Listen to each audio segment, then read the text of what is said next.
Wayne Price. Marx's Economics for Anarchists. An Anarchist's Introduction to Marx's Critique of Political Economy. The transcripts of the 2006 meetings clearly show some of the nation's preeminent economic minds did not fully understand the basic mechanics of the economy that they were charged with shepherding. The problem was not a lack of information, it was a lack of comprehension, born in part of their deep confidence in economic forecasting models that turned out to be broken. New York Times, p. 3. Chapter 1, Introduction. The world is facing upsetting upheavals, with aspects which are political, military, ecological, cultural, and even spiritual. Clearly this includes a deep economic crisis, overlapping with all other problems. We need to understand the nature of the economic crisis if we are to deal with it. Of the theories about the economy, the two main schools are bourgeois, in the sense that they advocate capitalism. Both the conservative, monetarist, unrestricted free market school and the liberal/social democratic Keynesian school exist to justify capitalism and to advise the government how to manage the capitalist economy. The only developed alternate economic theory is that of Karl Marx. His theory was thought out to guide the working class in understanding the capitalist system in order to end it. Other radicals, particularly anarchists, developed certain topics relating to economics, such as the possible nature of a post-capitalist economy.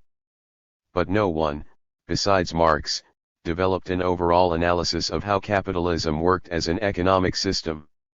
Therefore I have focused on Marx's work, even though I am an anarchist and not a Marxist. By this I mean I do not accept the total worldview developed by Karl Marx and Friedrich Engels, even though I agree with large parts of it. I make no claims for originality. At most, when there are differing interpretations of Marx's theory, I may take a minority position. But I am focusing on the theory of Marx, as expressed in the three main volumes of Capital, the Grundrisse, and a few other works, and in the work of his close collaborator and comrade, Friedrich Engels. Otherwise I am not covering Marxist theory, which includes post-Marx commentators, some of whom disagree with fundamentals of Marx's views. For example, many self-styled Marxist political economists reject Marx's labor theory of value. Even more reject his tendency of the rate of profit to fall. Many reject the possibility of state capitalism. Most are de facto advocates of state capitalism. At most, I will have to touch on some post-Marx Marxists, as when discussing imperialism and the epoch of capitalist decay. There have been many versions of introductions to Marxist economics, starting with Marx himself, in his Value, Price and Profit and Wage Labor and Capital, not to mention vast numbers of more sophisticated works on the topic. Very rarely has there been anything on this topic by an anarchist, written for anarchists and other libertarian socialists. I suspect it may be useful today. Can anarchists learn from Marx? Yet how can anarchists learn anything from Marxists? The First International was torn apart in a bitter faction fight between the followers of Marx and those of Michael Bakunin, the founder of anarchism as a movement. The Second International did not let anarchists join. Following the Russian Revolution, the regime of Lenin and Trotsky had anarchists arrested and shot. In the Spanish Revolution of the 1930s, the Stalinists betrayed and murdered the anarchists. More generally, the Marxist movement has led, first, to social democratic reformism and support for Western imperialism, and, second, to mass murdering, totalitarian, state capitalism. Finally it collapsed back into traditional capitalism. But both Marxism and anarchism grew out of the 19th century socialist and working class movements. Both had the same goals of the end of capitalism, of classes, of the state, of war, and of all other oppressions. Both focused on the working class as the agent of revolutionary change, in alliance with other oppressed parts of the population. Yet anarchists rejected Marx's concepts of the transitional state, of a nationalist and centralist post-capitalist economy, of the strategy of building electoral parties, and of the tendency toward teleological determinism. Instead, Anarchists sought to replace the state with non-state federations of workers' councils and community assemblies, to replace the military and police with a democratically organized armed people, and to replace capitalism with federations of self-managed workplaces, industries, and communes, democratically planned from the bottom up.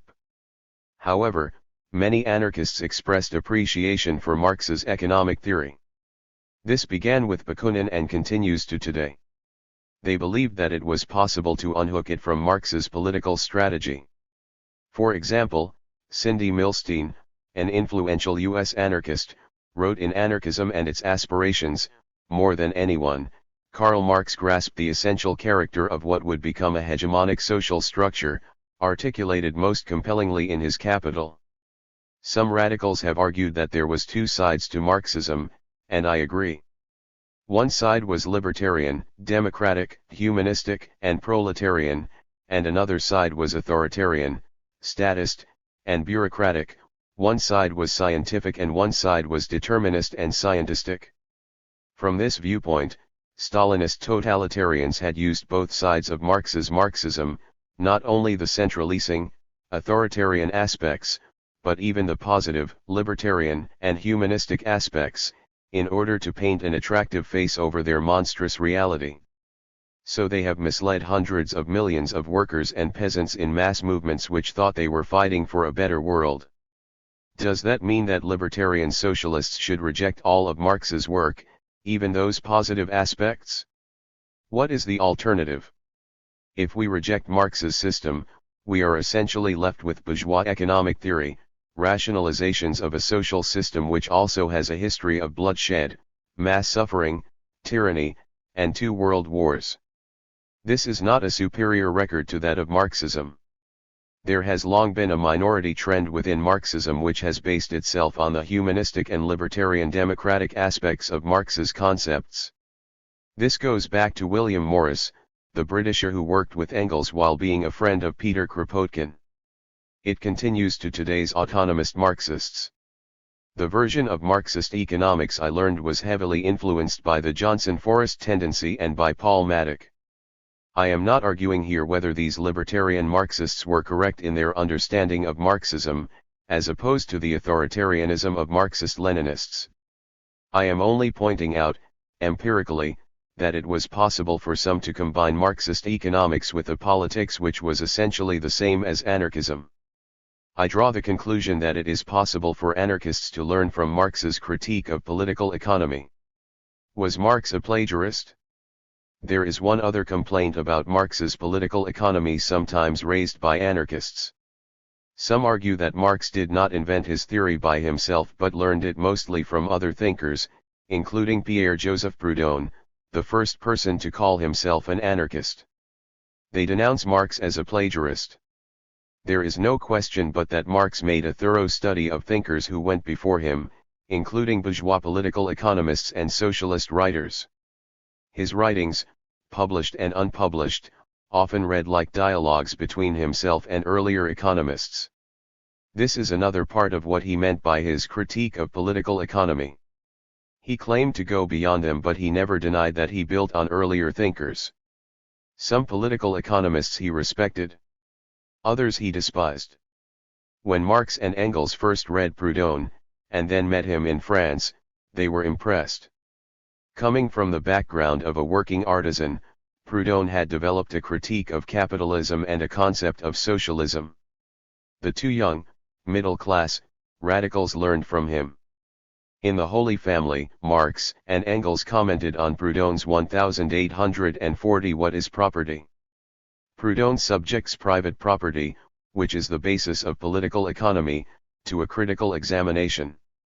That is the great scientific progress that he has achieved, a progress which revolutionizes political economy and which present, for the first time, the possibility of making political economy a true science.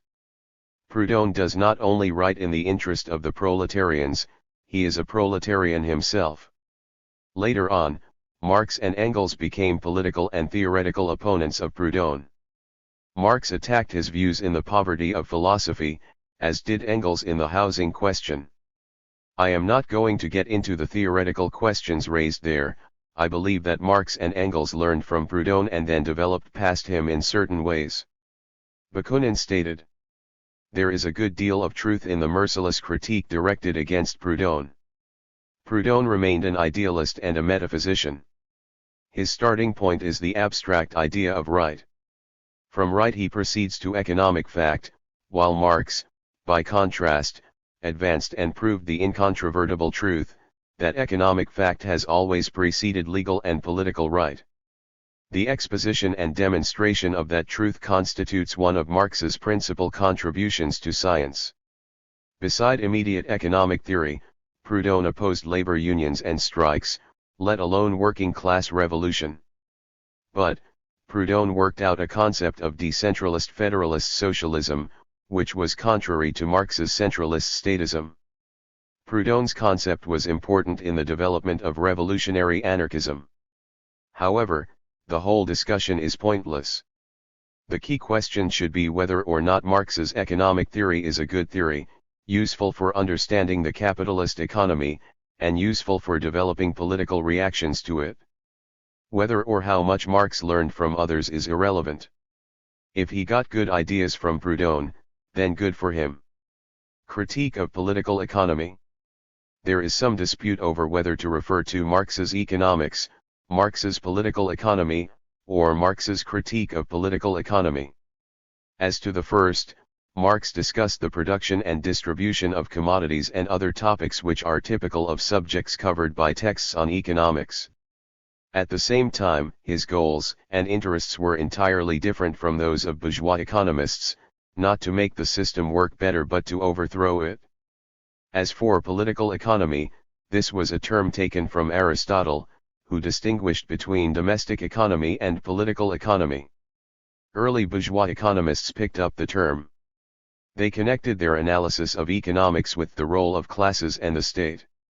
Modern radicals often like to use the term in order to emphasize that they are integrating production and consumption with the role of the state and the social totality. Yet Marx himself generally used political economy as a synonym for bourgeois economics. Marx preferred to use the phrase, critique of political economy. It was the title or subtitle of several of his books. The term critique meant a critical analysis, examining the positive and negative aspects of something, in their interactions.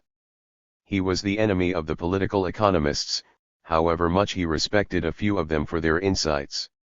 He was the opponent of the system he was examining, and exposing. Some Marxists today prefer to say they are furthering the critique of political economy. Yet it does seem a lengthy and somewhat awkward phrase. I use all three terms for Marx's economic theory. But it is essential to keep in mind that what we are doing is an attack on bourgeois economic theory and on the capitalist economy. In a very real sense, the whole of Marx's Capital was a justification for what he wrote as the conclusion of the Communist Manifesto: the proletarians have nothing to lose but their chains. They have a world to win. Workers of all countries unite, and what he wrote as the first rule of the First International: the emancipation of the working classes must be conquered by the working classes themselves. Chapter 2, The Labor Theory of Value. Marx's Method. Before confronting Marx's theory, it is important to say something about his method. I am not going to discuss dialectical materialism. Instead, I will start with Marx's belief that what we empirically perceive with our senses is just the surface of reality. The sun truly appears to go from east to west in the sky, over the flat earth, and we rightly guide ourselves by this when we travel for most distances, but there is more to reality. When I touch the top of a table, it feels hard and solid, and it is. But it is also true that the table is mostly empty space composed of whirling subatomic particles. So too with society. There is surface and there is depth beneath the surface. Both are valid parts of reality. How do we find out, scientifically, what is behind the obvious surface? We cannot bring the economy into a laboratory, nor can we do controlled experiments. Marx's method is abstraction. Mentally he abstracts aspects of the whole gestalt while temporarily ignoring other aspects of complex reality. The very field of economics is an abstraction, because it separates out processes of production and consumption from other social processes, such as art and culture. Using abstractions, he built mental models of the economy. For example, he postulated a society with just an industrial capitalist class and the modern working class, but with no landlords, no peasants, no merchant capitalists, no bankers, no middle classes, etc.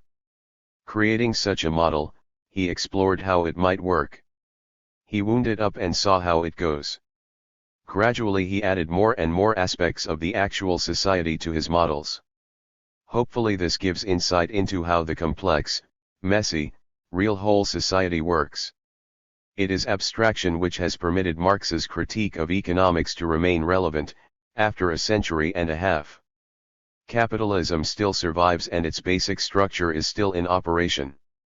What Marx was looking for is the underlying, recurring, patterns of mass behavior which are called economic laws. But these laws never appear in pure form in the actual society, being interfered with, mediated, and countered by other forces. They show up in the long run, overall, and in modified form. I will show this when I examine the law of value and the falling rate of profit. Therefore Marx repeatedly said that economic laws are more properly seen as tendencies. To see how they really work out, each situation must be analyzed in its concreteness. 3 factors. In bourgeois economics, production requires 3 factors. These are land, labor, and capital. Each factor must be paid for.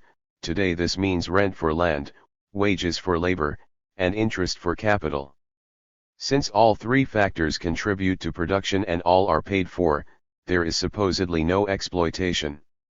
Yet, if this 3-factor model applies to all societies, it must apply to feudalism, to classical slavery, and to whatever sort of society existed in ancient China. All of which were exploitative societies. A few lived on the labor of the many. A minimum amount of the people's work went to feed and clothe themselves and a maximum of their work went to support the ruling classes. Marx claimed that this was also true for the modern working class, the proletariat. Capitalism looked, on the surface, like a society based on equality, but Marx sought to demonstrate that it was as exploitative a system as slavery, that the capitalist class also lived off the surplus labor of the workers. Alienation and fetishism. Fundamental to Marx's views was the concept of alienation. As he saw it, what made people human was our capacity to produce, to create what we need out of the environment, using our physical and mental labor. But under capitalism, in particular, workers are forced to labor, not for themselves but for someone else, indeed for something else, namely capital.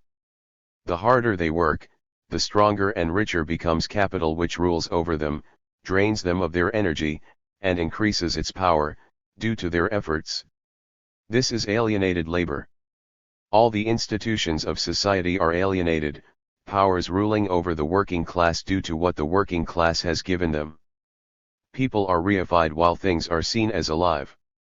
This is similar to projective identification. People feel empty, hollow, and weak. They project their actual inner strength into some symbol or institution, the flag, the leader, a nation, a football team, or their version of God. By identifying with this image, they can re-access their strength and feel whole again, for a while. Fans feel great when their team wins, sad when it loses. Patriotic U.S. workers, suffering in their daily lives, cheer themselves up by chanting in groups, USA. USA. We're number one. Religious people feel good when they relate to their version of God, perhaps in opposition to other people's God. People at the bottom of society look up to leaders who claim to be able to fix things for them. Projective identification may be harmless or vicious. The great U.S. socialist, Eugene V. Debs, summed up the problem of this alienated worship of leaders, in 1905, "Too long have the workers of the world waited for some Moses to lead them out of bondage. I would not lead you out if I could, for if you could be led out, you could be led back again." I would have you make up your minds that there is nothing that you cannot do for yourselves. This is the same as Marx's the emancipation of the working class must be won by the workers themselves. Focusing on political economy, Marx discussed the fetishism of commodities. Early people worshipped idols and special objects, regarding them as real, powerful personalities. So too do people in bourgeois society treat objects as if they were alive and powerful. They treat commodities as active agents which exchange with each other. They treat land and capital as subjective beings which interact with labor. Marx's critique sees through the alienation to the reality that it is people who are interacting with each other, through their use of machines and objects, and not the other way around. The nature of value. Commodities, objects produced for sale, have two aspects. Each commodity is a specific object.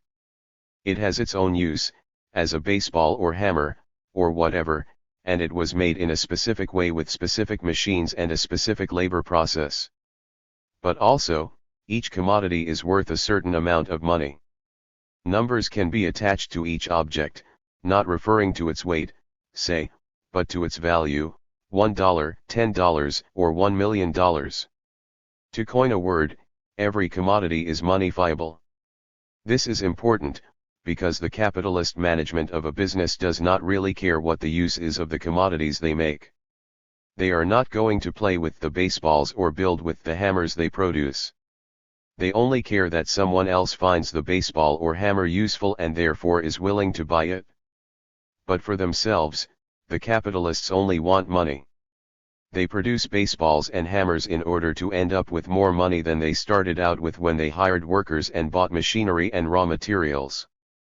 That is, they seek to expand the total value they have, not to increase society's share of useful goods. This is why capitalists are willing to kill the last whales. When they are done, they could take their profits and invest in something else to make more money, such as cutting down redwoods. What then is this value which all commodities have, which makes them able to have a monetary value? There is something which is not money in itself but which can be expressed in money. Some claim that it is generalist utility. But air is the most useful stuff around, and it has no price. Theories have been developed to get around this, mixing utility with scarcity and with satiety. But the use value of any object is very subjective. Even regarding food and drink, which all must have, people vary enormously in their tastes. How then does a society develop a unified set of prices for all objects? And, to repeat, the capitalist producers are not really interested in the utility of their products, once they know that someone else will want them. Scarcity and utility may make a difference in the short run. Some years ago there was a sudden mass desire for a particular toy for Christmas presents, the Tickle Me Elmo doll. Unfortunately, the producers had not made enough for the market. So the price shot up. But over time, as producers saw that something was wanted and there were not enough of it, they expanded production of the dolls until they matched demand. That is, the tendency of capitalist production, over time, is to match supply to demand, overcoming scarcity. Of course, there are some things which remain scarce, no matter how much money is offered. There will be no more Rembrandts. Paintings are not a major part of the economy, but other things may be. I will discuss monopoly later.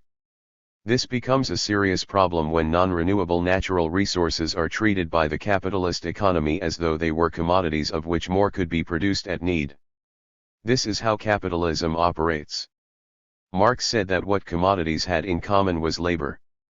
People worked to produce them. Commodities could be regarded as if they were condensed versions of the work which went into them. This is not the whole of his analysis of value and price, but it is the beginning of it. Marx did not make an elaborate argument for his labor theory of value or for the law of value. At the time, he did not have to. Almost every political economist of note he read already had some version of a labor theory of value. He built on them, with significant modifications. At the time, unlike our automated present, the ratio of human labor to tools and machines was heavy on the labor side. It seemed intuitively obvious that labor was what created wealth. And theories of the centrality of human labor in producing value were used by the bourgeoisie to attack their enemies, the landlord aristocracy, as unnecessary parasites. Eventually, the capitalists became established as the ruling class, and the labor theory of value had been used to attack them as unnecessary parasites. So professional economists abandoned the labor theory of value, first for marginal utility. Then they mostly gave up having any sort of value theory. They stuck to the surface level of prices and ignored the issue of underlying value. Practicing business people had never been interested in value theories anyway. From value to price. Value, then, is the foundation of monetary price. In determining the value of a commodity, what matters to the market is not how much labor actually went into a specific object, but how much socially necessary labor went to make it. Labor is mostly measured in time, the time it takes to make something. A factory with obsolete machinery will take more labor time to make a commodity than will a plant with up-to-date machinery. The commodities made the old-fashioned way, with more labor, will not have higher prices than those made in the modern way, with less labor. Customers will only buy commodities at the cheaper price, and therefore the goods made the old way will have to sell at the new price too. Most of the commodities will sell according to the average socially necessary labor incorporated into the average product on the market. The extra labor used up by using the old methods of production will be wasted. Further, if more of the commodity is produced than there is a market for, the labor spent in making the extra goods is also wasted and does not count. It is an observable fact that commodities made with new methods, using less labor, tend to be cheaper than before.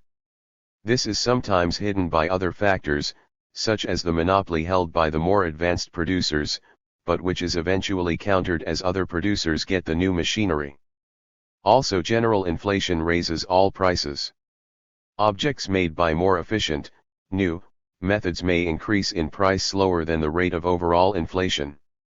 The labor that goes into a product has a dual aspect. One is the concrete labor that makes the specific object, with its specific uses. The other is better seen as abstract labor, a fraction of the total labor used in the whole society, which is translated into exchange value. There is a tendency for all labor to be turned into abstract labor by modern capitalist industry, as it deskills individual jobs.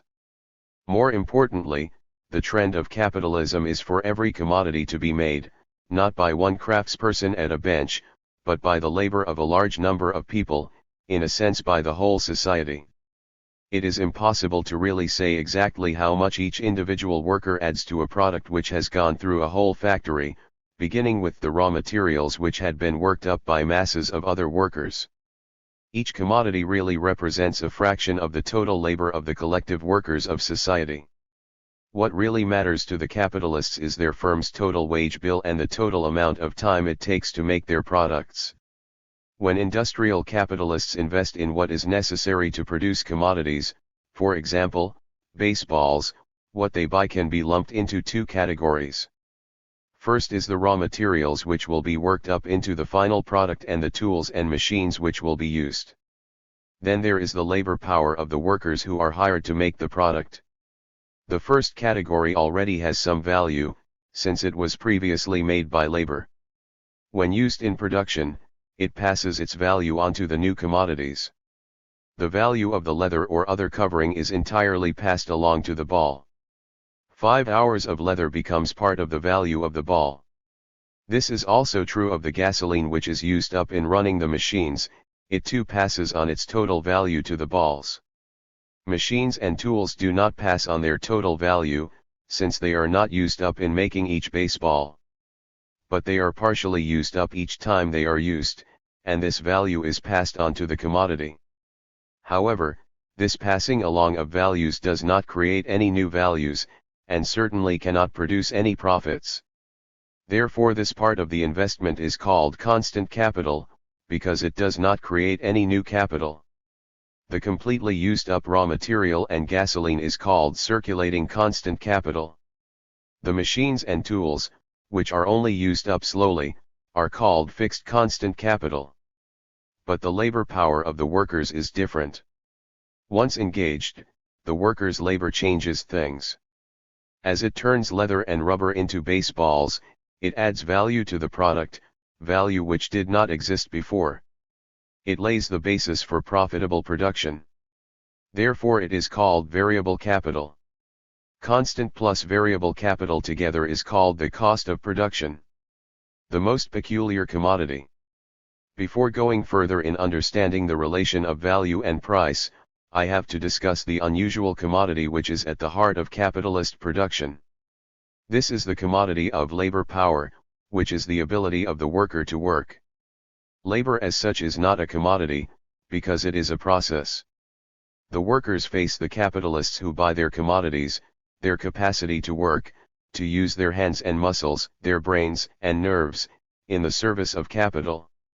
Labor power is an unusual commodity in several ways.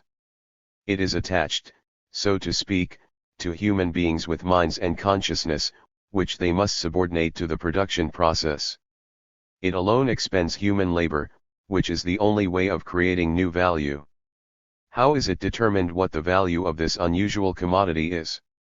Following the law of value, its worth is determined by the amount of socially necessary labor which goes into producing it. The classical political economists expected capitalism to drive down workers' wages to a biological minimum. How much is necessary to keep workers alive and to breed a new generation of workers? This is a rock bottom, minimal, standard. Marx added that there are also cultural, moral, factors which capitalists must take into consideration. On the one hand, modern industry requires a level of education and culture which was unnecessary when capitalism began. On the other, working people in each society are used to a certain level of food, clothing, shelter, medical care, culture, and entertainment. This is based on their country's history, which includes past struggles to prevent themselves from being driven down to a biological minimum. Some workers are much more skilled than others, usually workers who have had years of training. This includes skilled blue-collar workers but also many white-collar professionals who, like other workers, labor collectively for bosses who give them orders. Marx says that the economy treats the value of their labor power as worth several times that of the general value of unskilled labor power, due to their years of training. Their labor is worth a multiple of unskilled workers' labor. In any case, the labor market smooths out all the differences in wages and salaries, turning them into monetary prices, part of the overall labor costs of capitalist society. The capitalists may regard the workers' standard of living as too high. The capitalists would like to lower the working class standard of living, to redefine the value of the commodity labor power. But the bosses must be careful, not to provoke resistance from the workers if they are attacked too directly. But when the economy hits a crisis, the capitalist class may feel that it is necessary to attack the standard of living of the working class, that is, to lower the value of the commodity labor power, if they can. This attack on the value of the workers' labor power has been going on in the US and other industrialist countries for several decades now. If it cannot be done through peaceful, democratic means, the capitalists may turn to fascism in order to attack the workers' standard of living. Freedom and equality under capitalism. Unlike previous toilers, modern workers are free in two ways. First, they are not owned by a master or lord, they are not slaves. They are also free in that they do not own land like farmers, nor do they own shops and tools, like artisans in pre-industrial times. They are free to refuse to work, but in that case they and their families will either starve, or, at least, be driven to the wretched bottom of society. To live they must sell their labor power to the owners of machinery, buildings, and tools. Then they are integrated into a collective labor process which points the way to new forms of struggle and a possible new form of society. On the surface, in the market, the free workers meet the capitalists as apparent equals. The capitalists sell their commodities of clothing or whatever to the workers, who buy it with money. Similarly, the workers sell their commodity, of labor power, to the capitalists, who pay them money. Therefore profits are not gained through theft but by an apparent exchange of equalities. All are equal, as we would expect from bourgeois democracy where each citizen is supposed to be equal to all others, with one vote in elections, regardless of race, religion, country of origin, or gender. This equality is only formal, however. As Anatole France put it, in 1894, the law, in its majestic equality, forbids the rich as well as the poor to sleep under bridges, to beg in the streets, and to steal bread. But once the workers enter the workplace, even the formal equality is gone. Now the capitalists are in charge, giving orders, and the workers are subordinate, following orders. Whether or not workers can vote in government elections every few years, inside the workplace, for most of their waking lives, they live under despotism. Except for the few with unions, they have no rights. They can be fired at any time for almost any reason. Here too, Marx's critique of political economy looks behind the surface of equality to the reality of capitalist despotism. Surplus value to profit. Before continuing the relation of price to underlying value, it is necessary to discuss the nature of profit. Where does profit come from? One common view is that it comes from the process of selling. Each capitalist tries to buy needed materials cheap and to sell finished commodities dear, at as high a rate as the market will bear. So profits seem to come from selling commodities above their values. While this may happen for individual firms, it is not an explanation for the whole capitalist class. For each capitalist who sells a product at a price above value, there is someone who is losing money by paying extra for it. This includes the same capitalist who buys needed materials to make that final product. Everyone cannot sell commodities at a higher than justified level. The ratios between commodities would stay the same. The result would be inflation of prices, but not the creation of profit. Profit must come from the field of production, not circulation. Another approach is made by both bourgeois economists and non-Marxist radical economists. Their answer seems obvious: profits come by the expansion of production. Combining land, labor, and capital results in producing more commodities than previously existed. That more is the profit. Suppose the workers in a factory produce 100 baseballs in 5 hours, but then new machinery lets them produce 200 baseballs in 5 hours. Does this create a profit of 100 extra baseballs? It does create more use values in terms of more baseballs. But the capitalist owners are not interested in creating more useful things for people. They want more exchange value. If twice the number of baseballs are now produced in the same time, each baseball will be cheaper than before, perhaps 50% cheaper. Ignoring the costs of the raw material, whereas 100 baseballs used to be worth 5 hours of labor, now 200 baseballs are worth 5 hours of labor. There is more utility but not more exchange value, and therefore no profit. For Marx, profit, like monetary prices, is based on labor time. The workers toil for an agreed upon amount of time, let us say 8 hours a day. At a certain point in time, they will have produced commodities with enough value to pay for their wages, that is, the equivalent of their commodity of labor power. After, say, 2 hours, they have produced enough baseballs which, when sold, would pay for their family's food, clothing, shelter, education, and cultural needs. But they do not stop working after 2 hours. They continue to work, with a break for meals, for 8 hours. Those final hours are unpaid.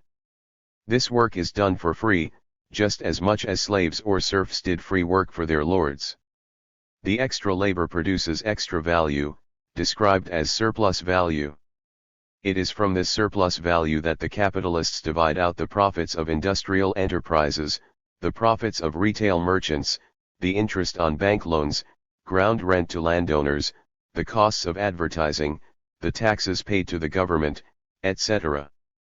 From this surplus value comes the income of the capitalist class, to be used for buying luxuries and mostly for reinvesting in industry, to expand constant and variable capital for the next cycle of production. There are two basic ways in which the capitalists can increase the amount of surplus value they pump out of the workers. One way, called absolute surplus value, is to increase the length of the working day. Since necessary labor stays the same, the amount of surplus value will increase. This was the method used mostly in the beginning of industrial capitalism. Workers, including child laborers, worked 12 or 14 or more hours a day. One problem with this is that it tended to physically weaken the working class, in effect paying them less than the biological minimum.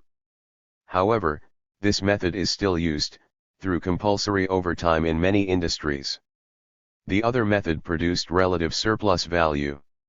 Without lowering the amount the workers are paid, the amount of time they spend producing this wage equivalent is decreased. This may be done by speed up of the assembly line, by time and motion studies, by increased productivity through better machinery, or in other ways. There are limits to both methods. The basic one is that the day is limited, even Superman could not work more than 24 hours in a day. Lesser mortals would reach their biological limits, from lengthened days or from speed up, well before that. Therefore the value of an individual commodity is the cost of constant capital plus variable capital plus surplus value. This is true for the individual commodity and for the mass of commodities. From value to price of production. However, this conception creates a problem. The ratio of exploitation is that of surplus value to variable capital. Capitalists care about this, they want to get as much labor out of the workers as possible. But what they are most concerned with is the ratio of surplus value to their total investment, which is constant capital plus variable capital. They do not care, nor are they even aware of the fact, that only living labor can create surplus value. Imagine two factories with the same number of workers working the same hours at the same rate of pay. The two factories will produce the same amount of surplus value. Will the capitalist owners get the same profits? Not necessarily. The two factories produce two different commodities, requiring different machinery and raw materials. Therefore each has a different amount of constant capital. One has a lot, one has a little. Here profit is defined as the surplus value as a proportion of the total investment. The capitalist with the large amount of constant capital will have a lower total profit than the one with the lesser amount of constant capital, even though the rate of exploitation is the same. However, this is not true. Industrial capitalists do not get smaller profits because they use more efficient, productive, machinery. If they did, it would not pay capitalists to innovate by investing in better, more productive, machinery. The economy would stagnate. Marx solves this dilemma this way: industrial production which gets high rates of profit attracts other capitalists. These new capitalists invest in the profitable industry and expand production of its commodities. This competition drives down prices and therefore drives down profits. Eventually the profits are no longer especially high, they are about the level of the average rate of profit. The same thing, in reverse, happens in industries which have especially low rates of profit. Capitalists will withdraw from that industry, or they will just produce less. With fewer commodities being available to the market, the price will go up and so will the rate of profit per item. Eventually its profit rate will also be approximately at the average rate of profit. The way it works out, it is as though all the surplus value produced is pooled together and each capitalist producer gets to share in it, not according to their number of workers but according to their amount of invested capital. Marx calls this capitalist communism. There is an average rate of profit, which is the ratio of the total surplus value of a society to the total invested capital of society. The total value of a commodity is reconceptualized as the price of production. This includes variable capital plus constant capital plus an average profit. Actual prices fluctuate due to the multiple pressures of supply and demand in the market, but they fluctuate around the price of production. Capitalists will not sell commodities for less than they cost to make nor below the average rate of profit. And selling them above the average rate of profit only attracts others to compete by underselling through lower prices. One other factor may influence prices. This is monopoly. If one firm dominates an industry, for whatever reason, or if a few firms do, they can set prices and not worry about competitors selling at lower prices. They can sell above the average rate of profit, taking an extra large share of the total capitalist class surplus value. There are limits to this also. I will discuss monopoly further in a later chapter. This, then, is a simplified version of Marx's concept of how values get to be expressed as prices and how surplus value gets to be expressed as profits. Anti-Marxist economists focus on this topic as a central problem. They call this the transformation problem, although Marx does not actually see labor-time values as being transformed into monetary prices. Rather, he presents price and labor-time as two ways of expressing value.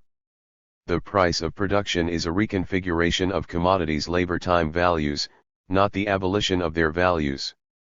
As this is an introductory text, I am not going to review the attacks on Marx's value theory and the Marxist responses. Marx was not really interested in specific prices. He was not a microeconomist. He held that the total of all society's values, measured by socially necessary labor time, was equal to the total of society's prices. As mentioned, he held that the total of the surplus value was equal to the total of all profits, and that this could be used to find the average rate of profit. These were his key concepts. For Marx, the essential, defining, concept of capitalism is not competition, private property, nor stocks and bonds. It is the capital/labor relationship. On the one hand is capital, self-expanding value, driven to expand, and grow, to accumulate ever more value. Capital is represented by its agents, the bourgeoisie, and their managers. On the other is the proletariat, those who have nothing but their ability to labor, by muscle and brain. They sell their labor power to the agents of capital, who proceed to pump surplus value out of them by working them as hard as possible while paying them as little as possible. This is a relationship.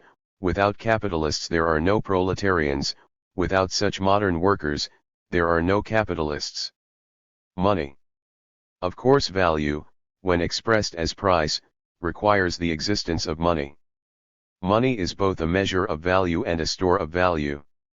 Originally, humans used only valuable things for money, cattle, or belts of shells. After a long history, they settled on gold and silver. These are rare metals which are found and dug up by labor. They had original use values in that they were used for decorations. They last indefinitely, without rusting. They are easily divided into small units and easily merged back into larger ones. Small units may represent a lot of value. Since gold and silver may be adulterated with other metals, governments produced official coins, guaranteed in weight and degree of purity. In pre-capitalist societies, money was peripheral. Most objects were made for family use or were traded with neighbors. Only a few commodities were sold on a market. But under capitalism, in order to live we rely on acquiring commodities for everything, from everyone, throughout the world. Now money is an essential intermediary, the universal equivalent, which holds all of society together in a cash nexus. As capitalism developed, it became inconvenient for merchants to lug around large quantities of metal. There developed banks, which held the gold. They provided banknotes which could be circulated and then turned in for hard money when desired. These notes were as good as gold. Today, skipping a long history, the state issues fiat money, that is, unbacked paper money. It is supported by nothing but the confidence people have in the health of the economy. Unlike gold, it has only a fictitious value, but no intrinsic value. When money embodied real value, sometimes more money became available than was necessary for the needs of the market, for circulation of money and goods. Then the value of the money would fall to its minimal labor-time value, while the surplus money would tend to drop out of circulation into private or collective hoards. But now, all other things being equal, the more fiat money is available in relation to the same number of commodities, the less value each unit has.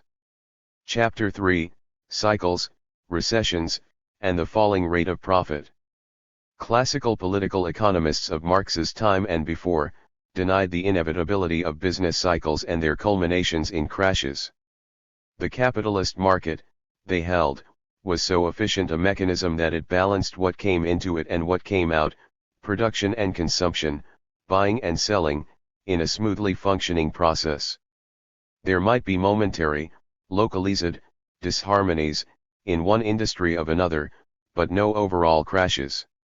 When things went wrong, it must be due to extra economic factors, bad weather, wars, or government intervention into the market, which was always a bad idea. Yet there have always been cycles, as long as capitalism has been in existence. There have been downturns between a third to a half of capitalist history from the early 19th century to the late 30s. Today's economists do not have much of a theoretical understanding of them. But they believe that with the use of governmental monetary manipulation, tax changes, and or government spending, it is possible to modify the cycles, to minimize their downturns into insignificance. Too bad this has not worked out so well. Cycles go from gradual recovery from the depth of the last downturn, to increased productivity up to a new prosperity, to the beginning of a downturn, and then to the next crash. Then it starts all over again. Marx was far ahead of his time in recognizing the reality of repeated business cycles and their resulting crises. He did not write out a full theory of the business cycle in one place, but his thoughts about it are apparent, especially in his discussion of capital accumulation. However, his lack of one concentrated and complete statement has led Marxists to propose various theories of cycles and their crashes. Marxist theories of cycles and crashes. One of the most widespread misunderstandings of the capitalist cycle is held by people who do not know much Marxist economics. It is underconsumptionism, in its simplest form. This points out that the workers produce more than they can buy back. Therefore, production is greater than the consumer market can absorb. The capitalists cannot sell all their commodities, which supposedly causes the system to collapse. However, the workers always, at all times, produce more than they can buy back. Their products embody variable capital plus constant capital plus profit at the average rate. The workers can only buy the equivalent value of the variable value, which is equal to the sum of their wages. They can never buy back the constant or surplus values. If this was a problem, then capitalism would not merely have downturns, it would not work at all for a single minute. Fortunately, the constant and surplus values of the commodities do find markets, in other capitalists. They sell to each other. Capitalists, who produce more than they had before, can sell this extra to other capitalists. These have also wrung surplus value from their workers and therefore have more value than they had before, with which they can buy new commodities. Capitalists who make machines and materials for production sell their products to other capitalists to use in their workplaces. The consumer goods capitalists use their constant capital value equivalent to buy machines, etc., to replace old machines, and use surplus value equivalents to buy new machines, etc., in order to expand. The workers in both departments spend their wages on consumer goods. The capitalists can expand, using their surplus value to hire more workers. The capitalists and their families also buy luxury consumer goods, a small fraction of Department 2 products. Of course, this expansion of production and sales will require an expansion of money. In the early days of capitalism, the owners of gold mines would keep on producing more gold. These days, the government works with the banks to put out more paper money or credit. A more sophisticated model of the cycle is called overproduction.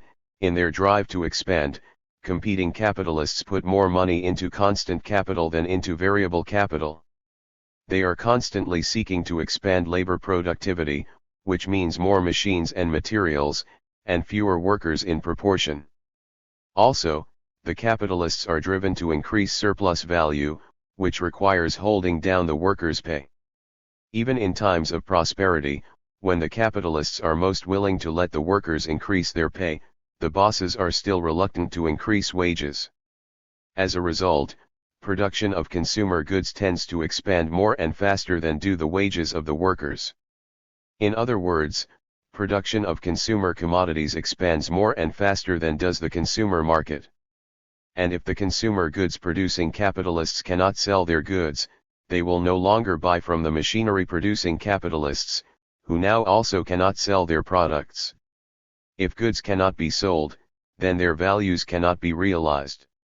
At least, until the next crisis, when the extra goods are either sold off or are just destroyed, and the cycle can start again. Another view incorporates this overproduction hypothesis. It is called disproportionality. The capitalist system is a very complex system.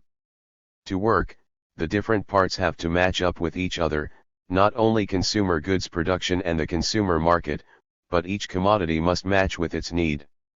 Raw materials, production of machinery, use of machinery, the right numbers of everything, the right amount of money for the different capitalists to buy the right product at each stage of production, the right workers in the right numbers with the right skills at the right wages, the right distribution of commodities, the right amount of credit, and so on. Each commodity has both a use value and a value, so each must fit into the complex process at the right time and in the right place, even though there is no overall plan, just a number of competing capitalist firms. While the bourgeois economists speak of the market as a smoothly running mechanism, in fact it lurches forward with herky-jerky motions. Of course, it produces ups and downs, prosperities and recessions. While there is much truth in the overproduction and disproportionality concepts of cycles, as such they leave out what needs to be at the center of any analysis of capitalism, the production of profit. This is what drives all capitalist production, what it is all about, and it makes all the difference. If the production of profit is very high, then the capitalists will expand, hiring more workers and being more willing to raise their salaries. This will expand the consumer market. Meanwhile, in order to expand, they will be more willing to buy materials and machines from each other. Higher profits prevent overaccumulation. Similarly, higher profits counter disproportionalities. It greases the wheels. With more profits, things go smoother and match up better. Conversely, lower profits have the opposite effect, increasing overproduction and disproportionality. There seems to be too much of some commodities only because there is too little, namely too little surplus value.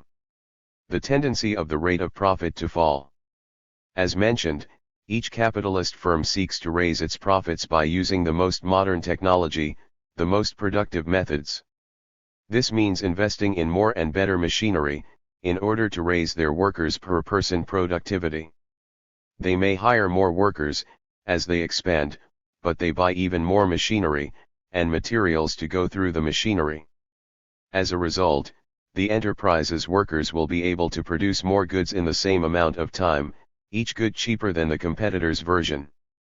The owners of the factory will be able to flood the market with their cheaper goods, although they may charge a higher markup than do their competitors. They will win a larger market share and, what is the point, make an extra large profit. Eventually the competitors will catch up with them by also installing the new type of machinery. Or the competitors will go bankrupt. Either way, the original initiators will have established a new normal as a level for productivity in the industry. The individual factory makes a larger profit, but actually it contributes a smaller proportion of surplus value than before. Profit is nothing but the unpaid labor of the workers. The purpose of machinery is to displace labor, to use less labor to make more things. The factory owners may have more surplus value because they hire more workers, but they have bought even more machines, so the ratio of surplus value to the total investment goes down. And when the whole industry adopts the new technology, the whole industry will be producing a lower ratio of surplus value. When most of an economy has adopted similar new technology, the total ratio of surplus value will have decreased. The total amount invested will have increased, but the total amount of surplus value, for all society, will not have increased proportionally.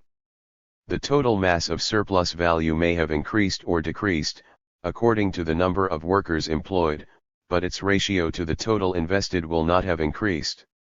Which is to say that the profit rate will decrease. The basic ratio of machinery and materials to workers is a technical composition. If measured by the value of the constant capital to the variable capital, this is the value composition. Put both together and there is what Marx refers to as the organic composition. The more machinery, the higher the organic composition, and the lower the rate of profit produced. The whole point of increasing machinery in production is to decrease the amount of labor used. Higher productivity forces out labor. A pool of unemployed workers is created, a surplus population, which Marx calls the reserve army of labor. Some are immediately available for work. Others are busy elsewhere but can be called upon if more workers are needed. This includes poor peasants and also women homemakers. Women may be attracted into the labor force when there is a shortage of labor. But they can always be pressured back into the families when no longer needed. At least that has been the history so far. And some people are simply mired in poverty and long-time unemployment, the stagnant reserve army. Recessions as healthy. The rate of profit affects the business cycle. As the economy expands again, after the last downturn, the rate of profit first goes up. But once the cycle reaches its peak, the rate goes down. New machinery has increased the organic composition of capital overall, which causes the rate of profit to decline. Meanwhile, the capitalists have been forced to raise the pay of at least part of the working class.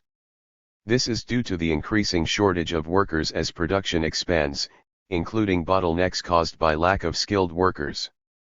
Workers are more likely to strike for better wages and conditions, and the capitalists are more willing to give in.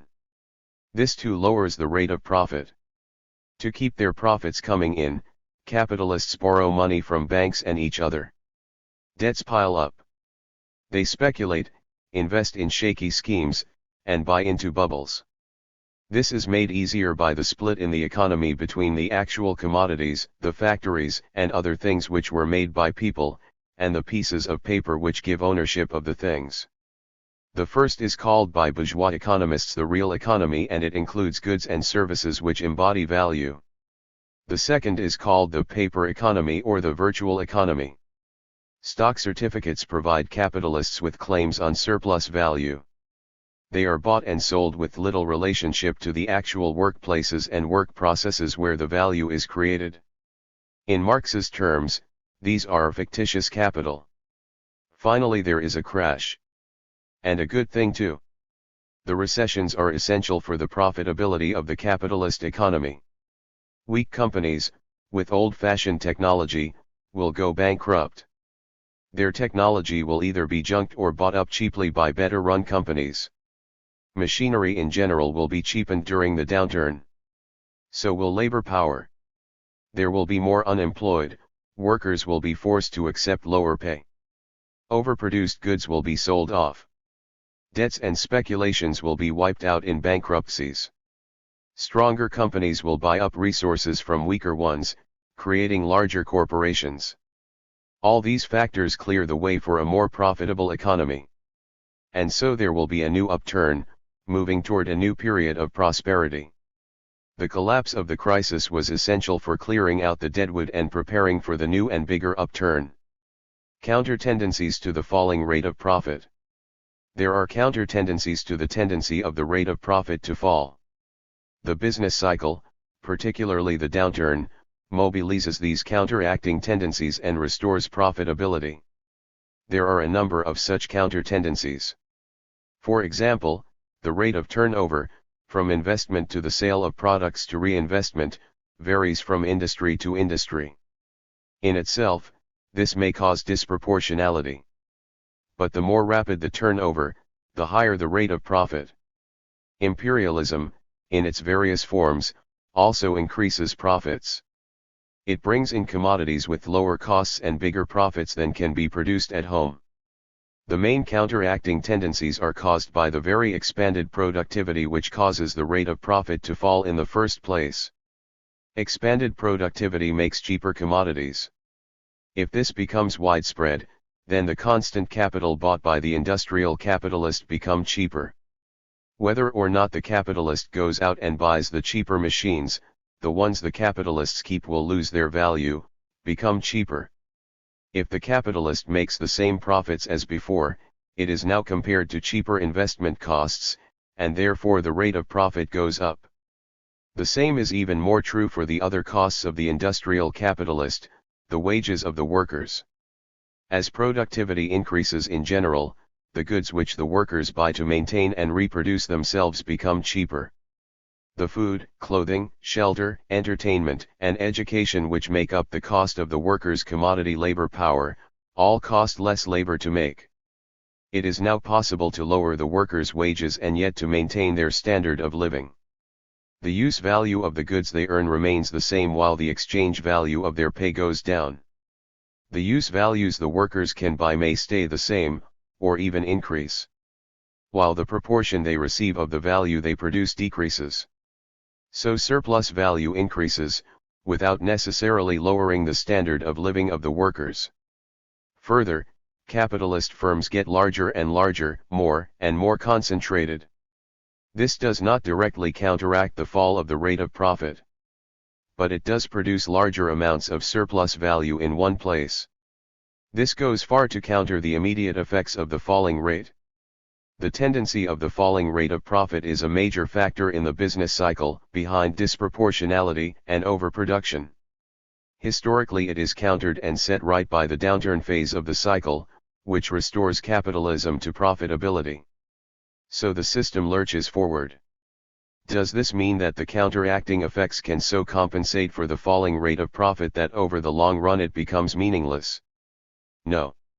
It is observable that, over time, the organic composition of capital has increased, despite counteracting tendencies. John Henry may have used a sledgehammer, but he was beaten by the steam drill, which has since been replaced by gigantic automated mining equipment. Shovels have been replaced by earth-moving machines as big as houses. Steel puddling by almost automated factories. Horses by trucks, railroads, and airplanes. Paper and pencils by computers. True, the difference in value between a pickaxe and an earth-moving machine may be less than their difference in weight. Yet the tractor does cost much more than the shovel. And the number of workers it takes to dig the same size hole has gone way down. This should lead to a long-term trend toward a lower rate of profit. Chapter 4, Primitive Accumulation at the Origins of Capitalism. For Marx, capitalism has a beginning, a middle, and an end. What was that beginning like? To the classical political economists, when they dealt with the question at all, capitalism began with small businesses in the nooks and crannies of feudalism. Gradually they made more money for their owners, until they could afford to hire some employees. The first workers were available to be hired because they had not been as industrious as the original business people. As in the fable of Aesop, the workers had been lazy grasshoppers while the original capitalists had been hand-working ants. Eventually the capitalists became rich enough to displace the feudal lords. To begin with, this pretty story overlooks the violent upheavals of the Cromwellian British Revolution, the U.S. Revolution, the French Revolution, the South American and Caribbean revolutions, and the 1848 failed European Revolution. But some of this story was true, no doubt. There were blacksmiths and artisans who did build up their original capital, there were merchants who carried goods between widely separated markets until they decided to directly invest in production here or there. However, this misses the main dynamic of the beginning of capitalism. In actual history, it is notorious that conquest, enslavement, robbery, murder, briefly force, play the great part. The earliest time was described by Marx, in capital I, as a prehistoric stage of capitalism. Borrowing from Ricardo, Marx called it primitive accumulation. This could just as well be translated as primary, original, initial, or unspoiled accumulation. For capitalism to begin on a large scale, even in only one country, it needed two things: the accumulation of masses of wealth in the hands of a few people who could invest it, and secondly, free workers who were available for work in factories and fields under capitalist discipline. In Europe, these two things were achieved through violence, legally and illegally, driving peasants off the land, replacing them by sheep, taking away the common grazing lands which had been open to all peasants and giving them to the lords, forcing poor people to wander the highways, cutting the benefits to the poor and unemployed, and so on. On a world scale, the European rulers seized continents and subcontinents, in the Americas, India, other parts of Asia, Australia, and Africa. Black people were forced into slavery far from their homes while Native Americans faced genocide. European people were settled on land once owned by others. The Asian Indian economy was destroyed by foreign imports, even as natural resources were robbed from them. The discovery of gold and silver in America, the extirpation, enslavement, and entombment in mines of the aboriginal population, the beginning of the conquest and looting of the East Indies, the turning of Africa into a warren for the commercial hunting of black skins, sign at least the rosy dawn of the era of capitalist production. These idyllic proceedings are the chief moments of primitive accumulation. Marx was fully aware of the interaction of class, nationality, and race in the origins of capitalism. Sometimes Marxists, and even Marx himself, criticized anarchists for supposedly underemphasizing the role of economic forces and overemphasizing the power of the state. But when discussing primitive accumulation, Marx was quite clear about the key role played by the state and other forms of organized violence. While capitalism may be said to have created the modern state, the state may also be said to have created capitalism. In capital I, Marx wrote of the power of the state, the concentrated and organized force of society, to hasten, hothouse fashion, the process of transformation of the feudal mode of production into the capitalist mode. Force is, itself an economic power.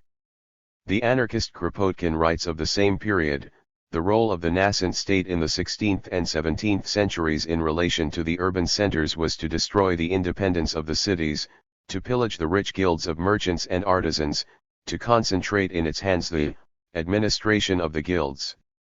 The same tactic was applied to the villages and the peasants. The state set about destroying the village commune, ruining the peasants in its clutches and plundering the common lands. If not precisely the same as Marx's concept of primitive accumulation, it describes the same process. Women under capitalism. Marx did not directly discuss the effects of primitive capitalist accumulation on gender. However, Marx's concept of primitive accumulation is directly relevant to understanding the history of women, and the role of women is essential for understanding the origins of capitalism. Feminist historians, as well as specialists in religious and medieval history, have studied the persecution of witches in Europe and North and South America. This was concentrated in the 16th and 17th centuries, and somewhat before and after.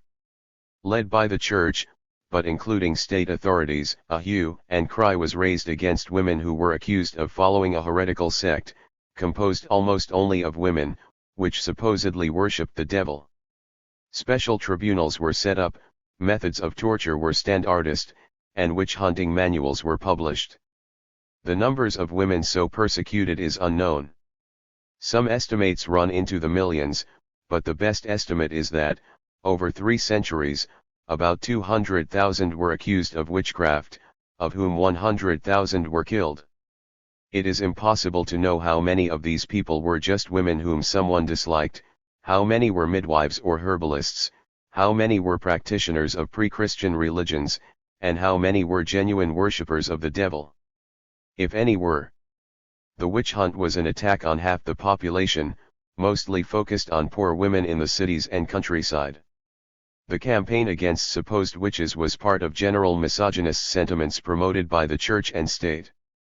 It whipped up hysteria and misdirected people's fears and angers from the rich to other poor people. It divided working people, causing men to cling to male privileges even while their general conditions were being undermined. It drove women out of the traditional workforce. It prepared women to become modern housewives and part of the working class. While Marx does not discuss the role of women in the capitalist economy, it is implicit in his theory. Of course, women may work in paid jobs, as do male workers, and Marx describes their actual conditions in the factories and mines. In that case they were paid less than men for the same work, being more vulnerable.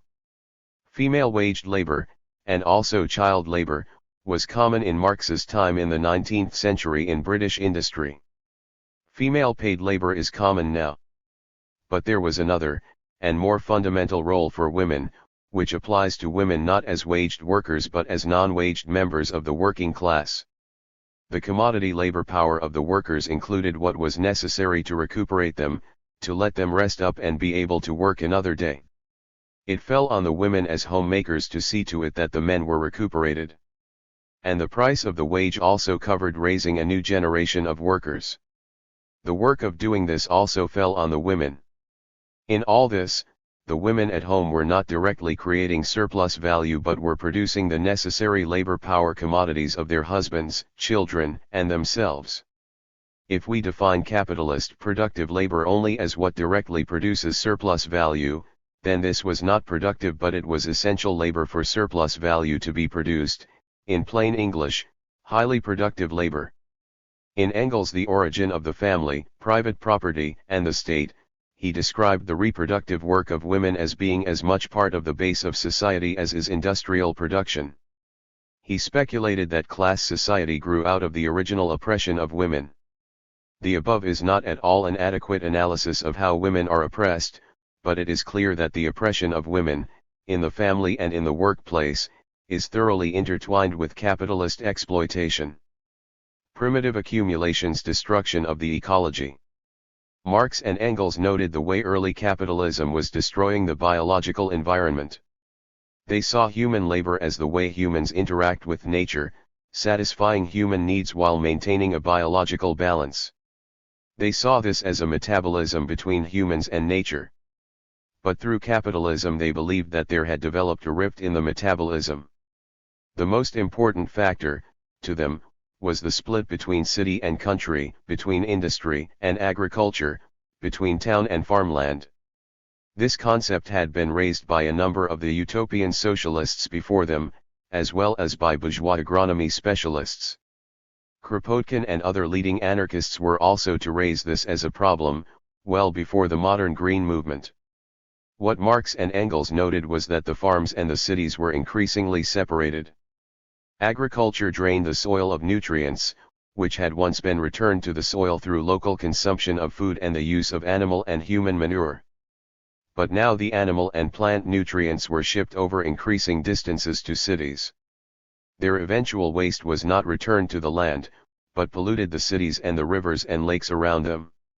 Meanwhile, waste products from production, coal dust, dyes, cotton dust, etc., polluted the air, the water, and the food of the workers and others. Engels walked through Manchester, the centre of British industry, and noted the ill health of the working class, the filthy conditions they lived in, and the diseases which spread through their quarters. Of course, since then we have learned a great deal more about the ill effects which capitalist production has on the ecological environment and on general health.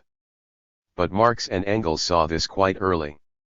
During the epoch of primitive accumulation, the capitalists were able to accumulate wealth by robbing the land of its nutrients and by not paying to keep their cities clean or their working classes healthy. These were not simply matters of indifference or ignorance, they were a way to accumulate riches, to increase values. 3 epochs. In his Grundriss, Marx proposed essentially 3 epochs of capitalism. As long as capital is weak, it still itself relies on the crutches of past modes of production. As soon as it feels strong, it throws away the crutches, and moves in accordance with its own laws. As soon as it begins to sense itself as a barrier to development, it seeks refuge in forms which, by restricting free competition, seem to make the rule of capital more perfect, but are at the same time the heralds of its dissolution and of the dissolution of the mode of production resting on it. That is, in the earliest stage, Capitalism is weak. It must rely on non-market forces for overall protection, in order to expand. It uses force, the state, religious hysteria, anti-women prejudices, robbery and slavery, robbery of the natural environment. This process may be said to have begun as far back as the 14th century, but reached its high point in the 17th to 18th centuries. In the 19th century, capitalism may be said to have really taken off, first in Britain and then as a world system. As this is the height of its well-being as a system, it relied mainly on market forces to batter down all obstacles to expansion. This was the heyday of capitalism. It was also the time when the working class and socialist movements began to grow. It was when Marx wrote his books and led the First International, and in which Bakunin started the anarchist movement. Last is the final epoch, beginning in the early 20th century, when capitalism has reached its limits and its contradictions threaten to tear apart all society. This will be discussed in the next chapter. There are no sharp divisions among the three epochs. They are just abstractions to help us conceptualize the history of capitalism. They overlap in their traits and tendencies. Primitive accumulation, including violence by the state, continued during the height of market capitalism and expanded again during the final epoch of capitalist decline. For example, in the epoch of primitive accumulation, there was a vast expansion of African enslavement in the Americas. This lasted into the 19th century and was only ended through revolutionary violence in various countries.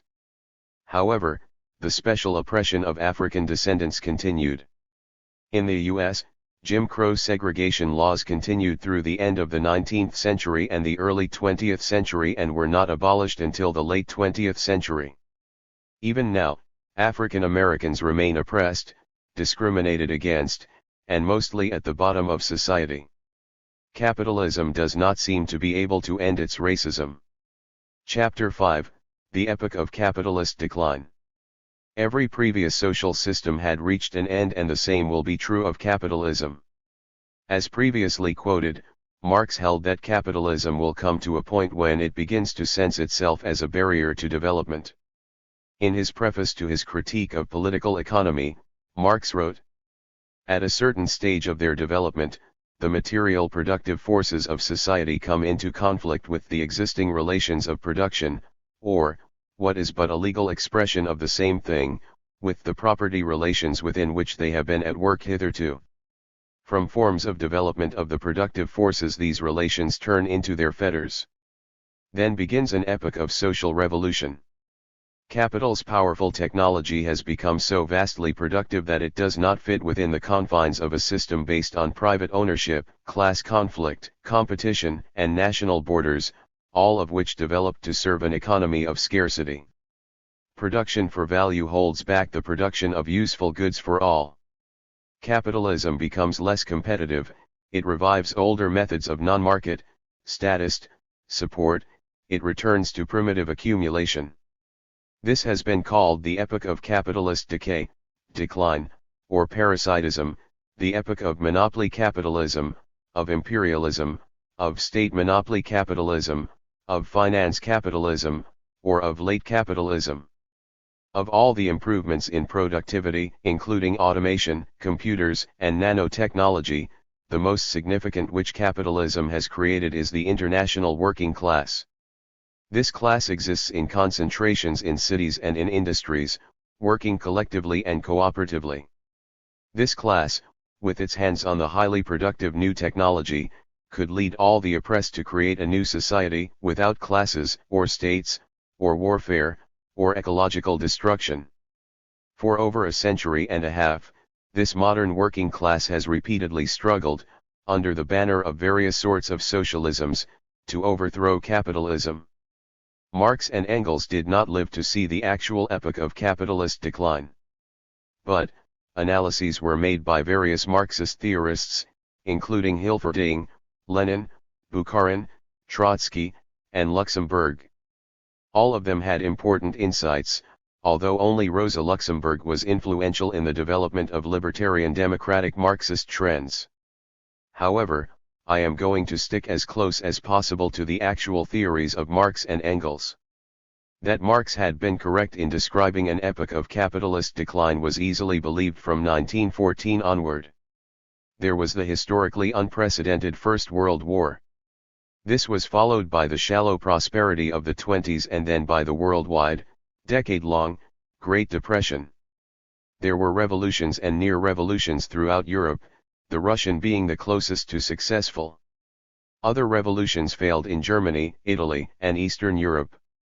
There were big labor struggles in Europe and in the United States, as well as national rebellions in China and elsewhere. Eventually all the revolutionary struggles were defeated and replaced by totalitarian regimes. In the Soviet Union, Stalinism wiped out the last remnants of the Russian Revolution. Fascism came to power in Italy, Germany, Spain, and other countries.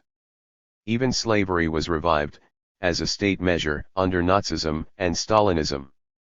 Finally, the period ended with the destructiveness of World War II. Monopoly capitalism. What was the underlying nature of this epoch of capitalist decline? The political economists took for granted the continuing reality of a competitive capitalism, where many firms competed in a market and took the prices and rate of profit which the market enforced. Marx was one of the first to point out the drive of capitalist enterprises to grow larger and larger. He foresaw the growth of gigantic corporations due to concentration and centralization. Concentration was the ever-increasing scale of accumulation of capital, into larger and larger firms. Centralization was the merger of separate capitals, either by amicable unions or by hostile takeovers of one by another. This splitting up of the total social capital into many individual capitals or the repulsion of its fractions one from another, is counteracted by their attraction, is concentration of capitals already formed, expropriation of capitalist by capitalist, transformation of many small into few large capitals. This is distinct from accumulation and concentration. Competition and credit, the two most powerful levers of centralization. That this has come to pass is well known. Just as one example, Francis Moore Lapp writes, just 4 companies control at least 3/4 of the international grain trade, and in the United States, by 2000, just 10 corporations with boards totaling only 138 people, had come to account for half of U.S. food and beverage sales. The trend was toward merger of all the capital of one country into one, which would lay the basis for state capitalism.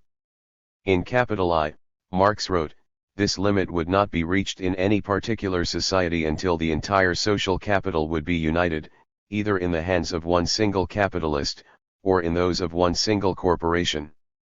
However, this tendency was interfered with by counteracting forces. If the mergers were not due to technical needs, then the giant capitals would tend to break up into smaller capitals, as they got bigger, due to internal competitive forces, the repulsion of its fractions one from another. Nor did the growth of huge firms end competition. The huge enterprises still competed with each other. Even if they were monopolies in their fields, they competed with other monopolies. Giant firms often found it useful to use smaller firms. New inventions arise which can force their way into the political economy. And there are international firms. For decades no U.S. firm could break into the domination of the auto industry by GM, Ford, and Chrysler. Then giant automakers from Japan, Korea, and Germany were able to successfully compete with the former Big Three. This development was called by Lenin and others monopoly capitalism. It would be more accurate to call it oligopoly capitalism, meaning the rule of the few. Even if a small number dominates a field, these semi-monopolies distort the forces of the market in a monopolistic manner. This includes distortion of the law of value.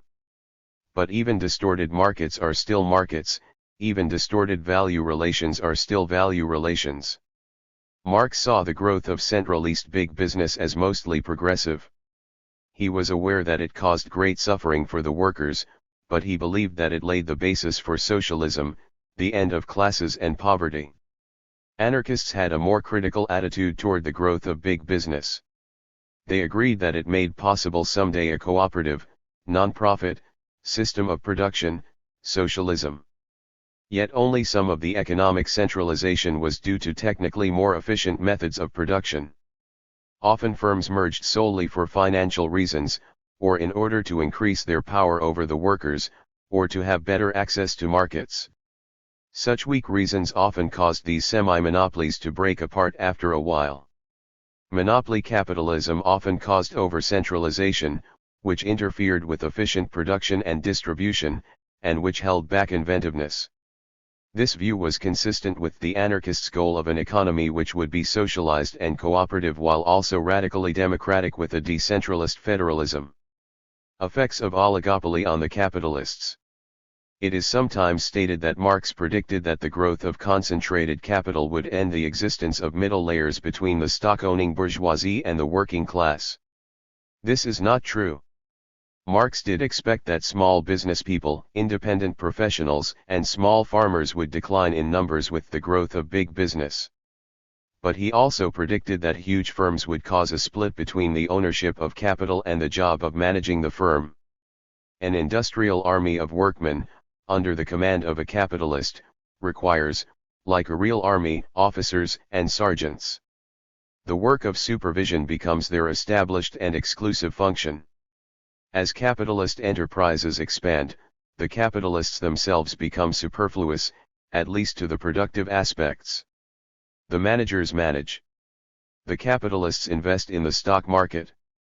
This new layer of managers and supervisors has basically two tasks.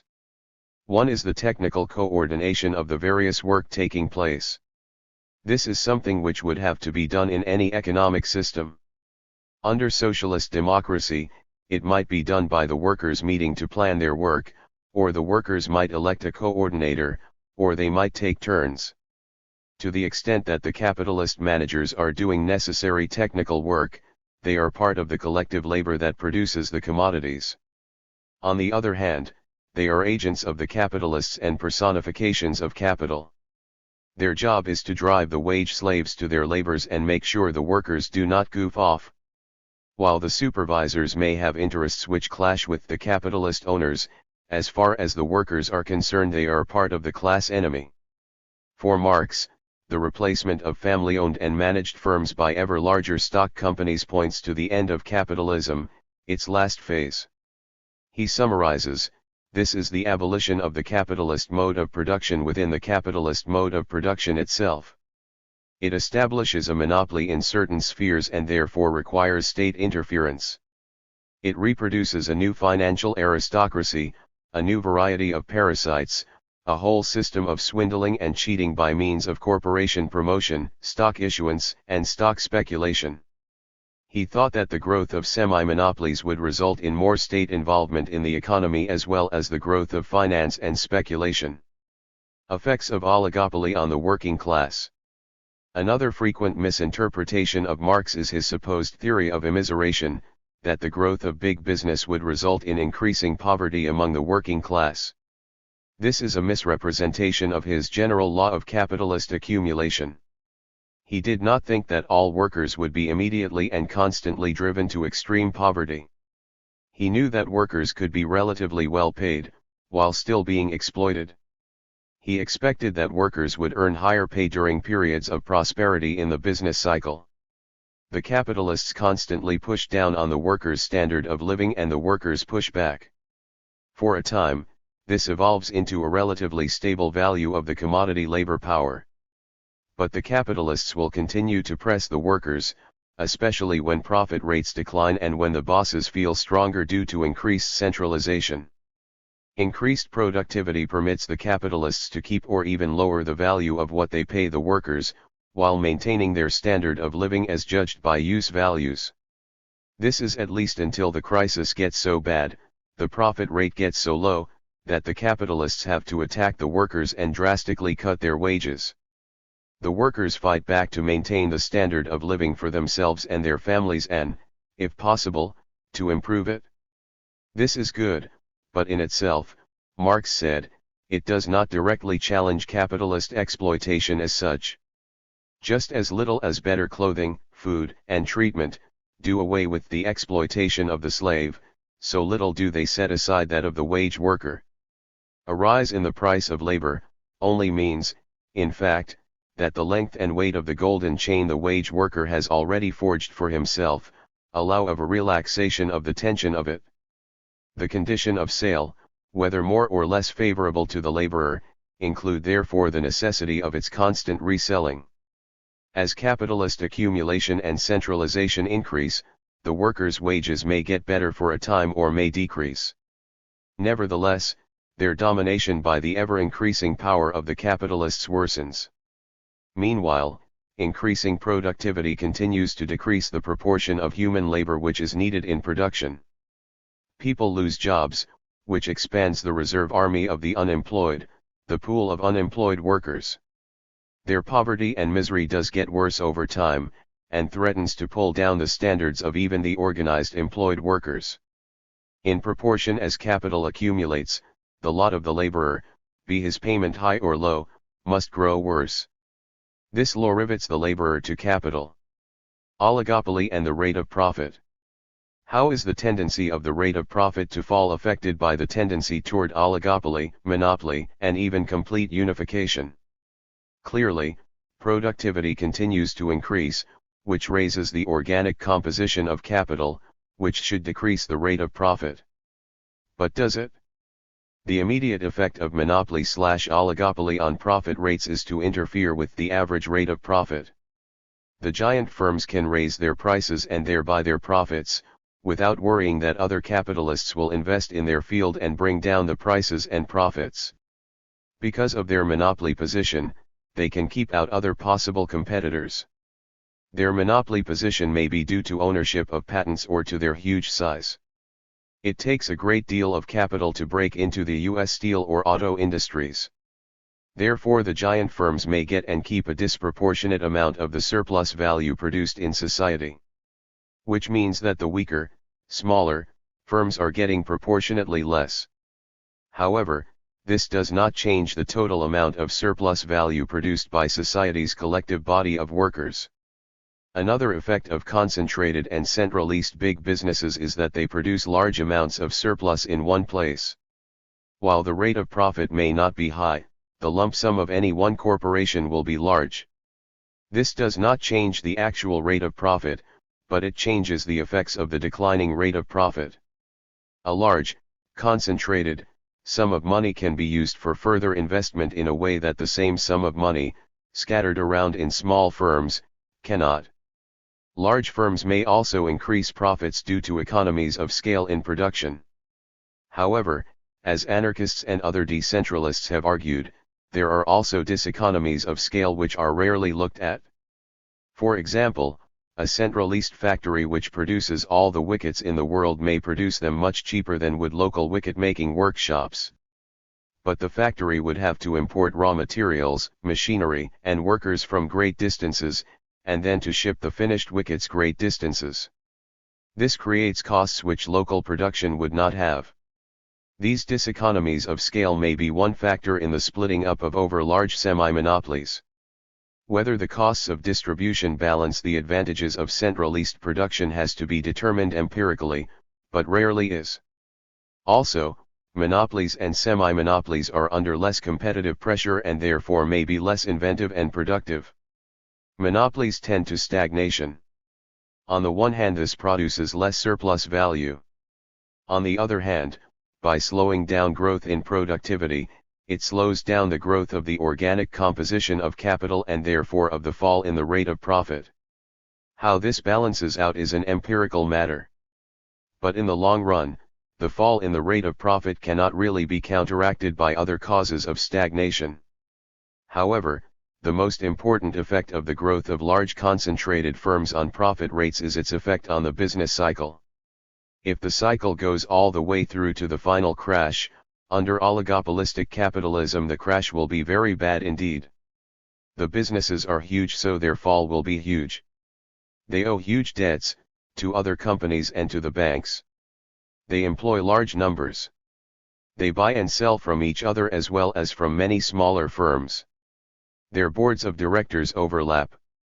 So if any of them fall, the effect on the whole of the economy is enormous. The problem of getting an oligopolistic economy back up on its feet is also enormous. While classical bourgeois economists claim that an economic slump will always cure itself, Keynes argued that this was no longer automatically true. In the age of semi-monopolies, he was right. The Great Depression lasted for 10 years, and still had almost 20% of the U.S. workforce unemployed at the end. It took a world war to finally end it. Therefore the capitalist class and its economists and politicians have determined not to let another Great Depression happen. The corporations and banks are just too big to fail, or rather, too big to be allowed to fail. Governments and central banks will do all they can to prevent another depression. The usual methods are economic stimuli and subsidies, tax cuts, and monetary maneuvers which decrease interest rates. Assuming these methods work, for a time at least, they may not completely banish the business cycle and its crashes, but they may modulate them, make them less disastrous.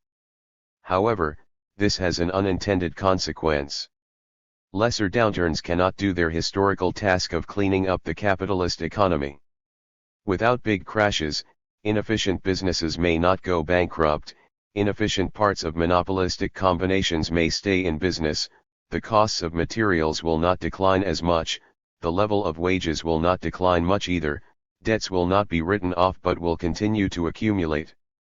As the costs of doing business do not decline, so the rate of profit does not get a boost, counteracting its tendency to fall. The shallowness of the business cycle in the 1950s, which bourgeois economists were so proud of, was preparing the way for greater disasters. The return of primitive accumulation.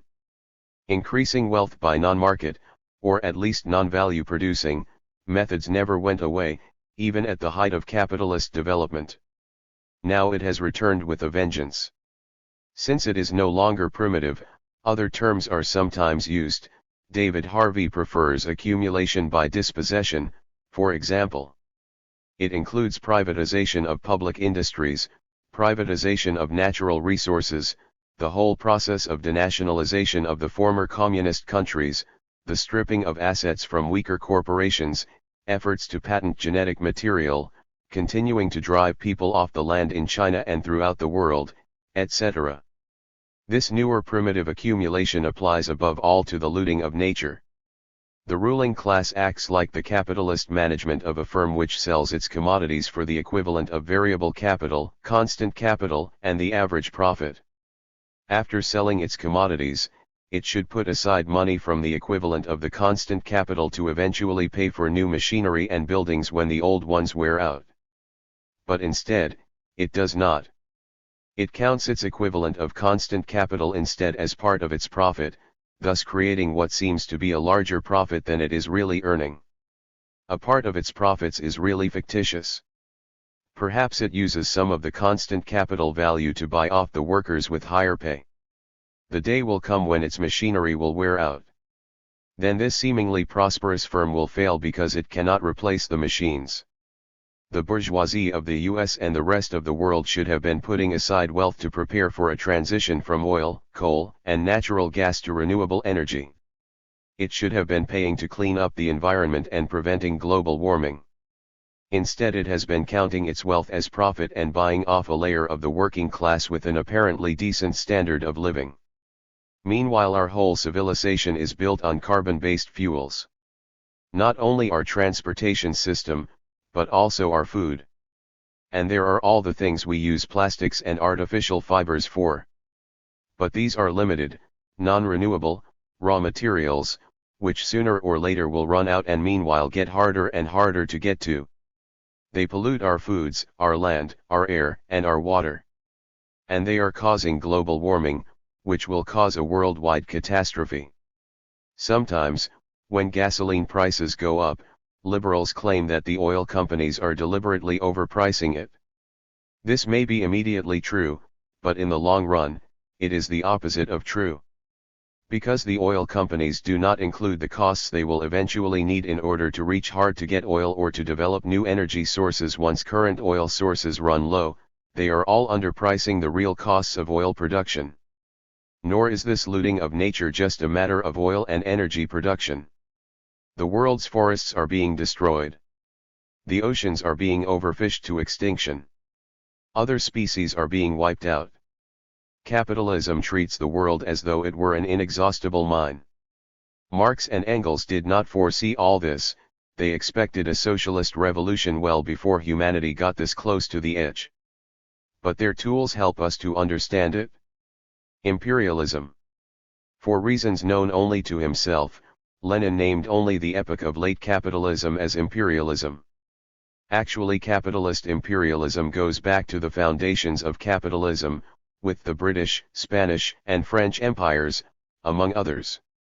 Marx wrote a fair amount about the imperialism of his time in his political writings and anthropological notebooks, especially about the British rule over India, China, and Ireland, the Dutch rule over Indonesia, the Russian rule over Poland, and the French attempt to conquer Mexico.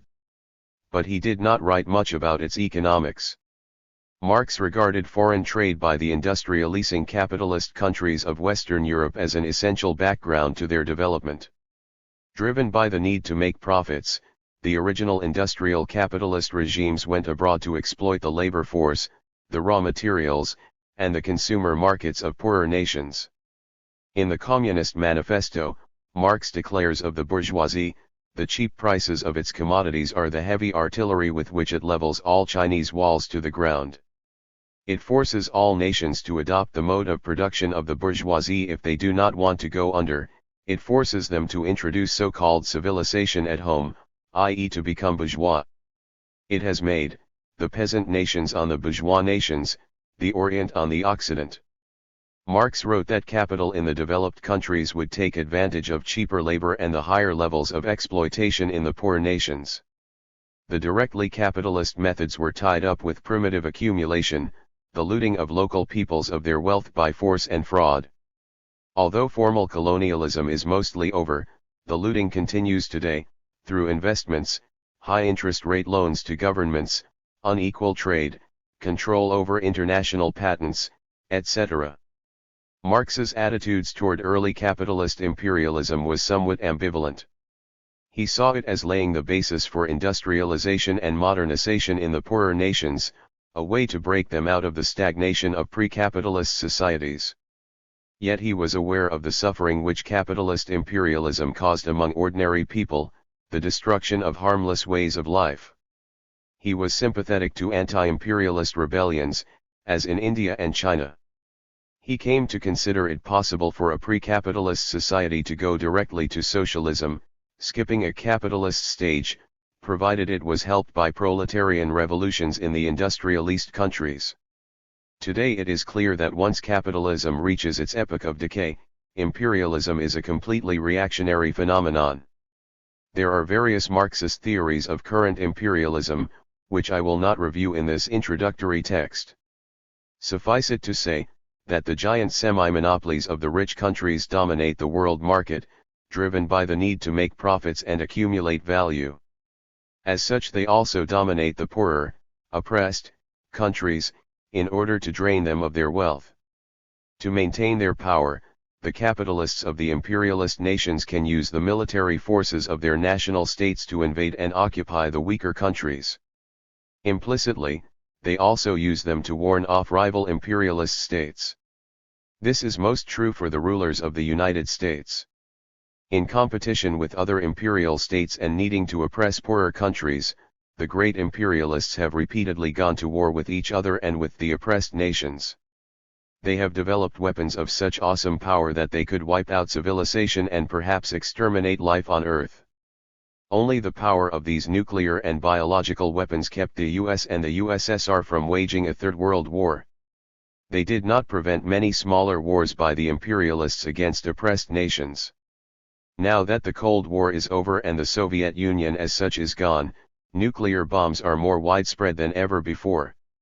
They are under the control of more, often unstable, governments, as well as the increasingly desperate imperialist states. This remains an extremely dangerous situation for human survival. The permanent revolution. The epoch of capitalist decline has a political effect. At its birth, the ideologues of capitalism developed the program of bourgeois democracy. It was based on the nature of capitalism itself. All people were supposedly equal, free, atoms in the marketplace, and therefore they should be free and equal citizens in the state. When buying and selling in the market, people's race, religion, gender, family background, country of origin, etc. do not matter, all that matters is how much money they have. Similarly, all citizens should be equal, with one person, one vote. An inalienable right to life, liberty, and the pursuit of happiness. Liberty, equality, and fraternity.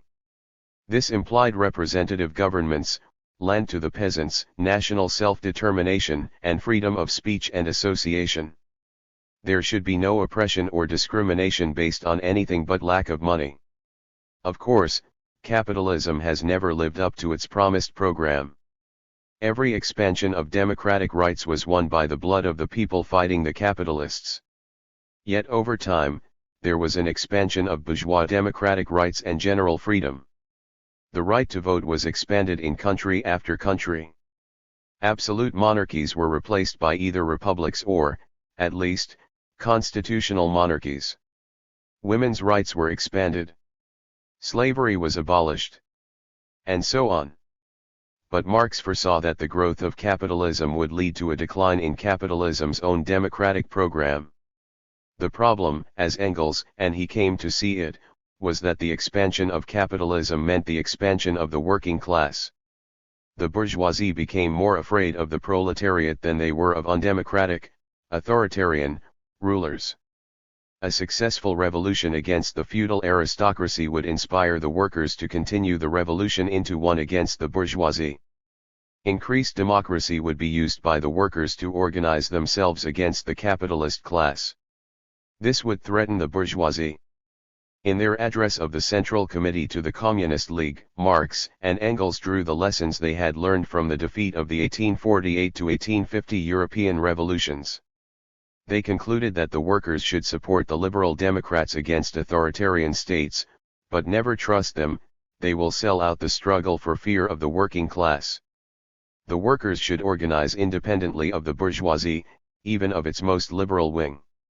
The workers should push to go all the way, to workers' rule and the beginning of socialism, as the only way to achieve even the limited demands of bourgeois democracy. They concluded by saying of the workers, their battle cry must be, the permanent revolution by permanent. What they meant was uninterrupted, going all the way, not stopping at any stage. In its epoch of decline, capitalism ceases to be a champion of even bourgeois democracy. For democratic rights to be won securely, the working class must lead its allies to overthrow capitalism totally and create a true, full, socialist democracy. To win stable, lasting, consistent bourgeois democratic rights, it is necessary to go beyond capitalism all the way to socialist democracy. Marx and Engels noted the rise of the semi-autonomous bourgeois state, with a bureaucratic military executive, serving capitalism overall but not directly controlled by the capitalist class. They called this trend Bonapartism, after the rule of Napoleon and later of his nephew. The slogan of permanent revolution is often, even usually, linked with Leon Trotsky. It is therefore assumed to be part of the Trotskyist program. Actually, permanent revolution was first raised by Marx and Engels. Trotsky and others picked it up later and elaborated on it. Interestingly, in the period when Trotsky elaborated his version of permanent revolution, he was not a Leninist but an opponent of Lenin's view of the party. He changed his views on this later, but the other Leninists never accepted his theory of permanent revolution. Chapter 6, The Post-War Boom and Fictitious Capital. After the end of the Second World War, most economists predicted a return to depression conditions. This included most bourgeois economists as well as almost all Marxist economists. This did not happen. Instead there began a new period of prosperity, sometimes even called the Golden Age of Capitalism, which lasted for about 30 years.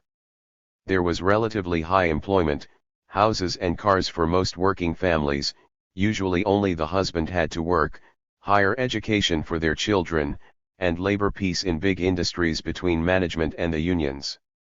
In apparent contradiction to the theory of permanent revolution, fascism was overcome in Europe and bourgeois democracy restored. Increasing numbers of colonist nations won their political independence. To most people, it looked as if any notion of capitalism being in decline was preposterous. The only enemy was the totalitarian and atheistic communist states. Still there remained some problems. On the world scale, capitalism remained unable to industrialize the poorer nations. Even the Western European countries took decades to rebuild their prosperity. Communist and nationalist revolutions continued to happen in the poor countries, and Italy and France had large communist parties. The imperialist countries continued to get into colonial wars. As mentioned, the existence of nuclear weapons was something to worry about. Meanwhile, even in the US, there were pockets of poverty. The whole of the South was impoverished and held back by its vicious anti-black laws. The unions abandoned their efforts to organize the South. Millions of African Americans lived under a form of totalitarian repression. A right-wing anti-communist hysteria swept the nation, driving leftists out of the unions and out of employment, attacking freedom of speech and association. The economy as a whole still went through business cycles, from boom to bust, even if in a shallower, more moderate, fashion than before. Causes of the post-war prosperity. If, as I claim, capitalism has been in its epoch of decline, then it is necessary to ask some questions. What caused this post-World War II boom? Did it disprove the concept of the epoch of the decay of capitalism? My answer, briefly, is that what the Great Depression could not do to restore capitalism to apparent health, the World War could do. The Depression could not do enough to destroy the values of constant capital, but the World War destroyed constant capital itself. Factories, machines, roads, buildings, and raw materials went up in flame all across Europe and Asia. These were rebuilt after the war with the most modern, productive, technology. Similarly, the value of variable capital, the commodity labor power, went down with the massacres and social destruction of the war around the world. It took decades for the educated and skilled workers of Europe to regain their pre-World War I standard of living. In this case, though, capitalism also benefited from 30 years of working-class defeats, of failures to make revolutions, and of successful counter-revolutions, with the horrors of Nazism and Stalinism. That culminated in the period right after World War II, when social democratic and Stalinist parties held back working-class struggles everywhere. The U.S. economy was pumped up through the massive stimulus of military spending, far more than the New Deal had ever attempted. The state took wealth from all of society and concentrated it into the hands of a few centralist and concentrated semi-monopolies. High levels of military spending continued after the war, both of conventional armed forces and of nuclear-armed missiles and bombers. President Dwight Eisenhower was to call this the military-industrial complex, and some Marxists called it the permanent arms economy. It was also referred to as military Keynesianism or weaponized Keynesianism. Concentration was increased on a world scale as international imperialism was reorganized. The British Empire was essentially superseded by the hegemonic rule of U.S. capital. The dollar became the dominant world currency. In the U.S., the war was followed by an expansion of debt and speculation, particularly in the fields of fire. Meanwhile, there was an explosion of the automobile industry, which expanded the steel, rubber, and glass industries, highway construction, and resulted in the construction of suburbia. These forces countered the long-run tendencies of stagnation and decline. They did not run out of steam until the middle of the 1960s. From 1970 to the mid-70s, the world capitalist economy began to slide downhill again, deeper into stagnation. The limits of the post-war boom. Liberals wondered, if the state could spend so much money on war and preparing for war, why not get the same economic effect by spending funds on socially useful causes, healthcare for all, new schools, the natural environment, houses for the homeless, etc. Liberals have called for a New Deal. In the most abstract sense, this could be done. Western European countries, which have had influential social democratic or communist parties, provide more and better social services than the US does, within the limits of capitalism. However, there are class reasons why the capitalist state cannot provide vast funds for social purposes. Even in Western Europe, social services have been under fierce attack for some time, although they start from more benefits than the US population ever had. Quite simply, the capitalist class does not intend to let a large chunk of its collective profits be handed over to the working class. This would cut down overall profit, and politically strengthen the workers. With more social support to fall back on, the workers might be more willing to strike and to demand higher pay. Socially useful products, such as houses, food, medical care, etc., would compete on the market with the same commodities made by private capitalists. Ideologically, if the US population saw that the state could provide a high level of benefits and could produce needed products, then it might think, why do we need the capitalists? The workers might start thinking in terms of some sort of socialism. This would not do, from the viewpoint of the bourgeoisie. This is not why they have a bourgeois state. On the other hand, military spending is acceptable because it is a direct state subsidy to big capitalists. It does not compete on the marketplace. It channels value to some of the biggest corporations.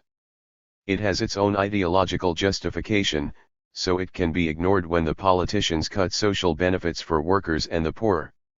I am focusing on the economic effects of military spending, but I do not deny that it does have its uses for the empire. The US does need materiel in order to invade little countries. Even nuclear missiles are supposedly useful for deterring nuclear attacks from enemies, although this reaches crazy thinking. But the economic basis of military spending becomes obvious every time the government considers adding new weapons or canceling old ones. The companies which make them throw their lobbyists into high gear. They whip up the workers who make these products to demonstrate and organize.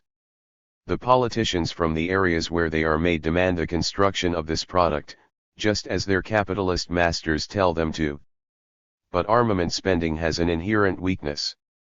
When tractors, for example, are produced, they can be used by farmers to grow things. If bulldozers are built, they can be used in the following production cycle to make buildings. But what if the government pays businesses to produce tanks? Once in existence, the tanks either stay at home, producing nothing, or they are sent abroad, where they destroy things. This is even more true for intercontinental nuclear missiles. Much value goes into making them, but they are not to be used and hopefully will never be used. Whatever their political or military significance, economically they are the same as paying people to dig big holes and fill them in again. Suppose the government decides to make some missiles. It has a fund of money, some from taxes and most from borrowing. It pays a capitalist firm to make them. The firm buys necessary material, such as steel and machines. The firm hires workers to make the missiles. At the end of this process the government has gone deeper into debt, but the buyers of the government bonds count themselves as having new wealth. The firm has profits which it pays out to its stockholders and or saves for further investment. The workers have their wages which they spend on consumer goods, healthcare, and sending their children to college. But while all this paper has increased and continues to circulate, there are no new products on the market. The paper wealth which is circulating is what Marx called fictitious value or, when used as capital, fictitious capital. It is sick enough to think of an economic system which sustains itself by preparing for mass nuclear death. It is even sicker to have an economy which sustains itself by effectually producing nothing. This is the epoch of capitalist decay. Fictitious capital. Marx referred to real capital. This is distinct from imaginary or fictitious capital, such as treasury bonds. These represent past loans of money to the state, money which has been spent by now. What the bondholders have is a firm claim upon a certain portion of the tax revenue. These promissory notes, which are issued for the originally loaned capital long since spent, these paper duplicates of consumed capital. Yet they can be bought and sold as though they were real. Marx goes further. Titles of ownership to public works, railways, mines, etc., are indeed titles to real capital. They come to nominally represent non-existent capital.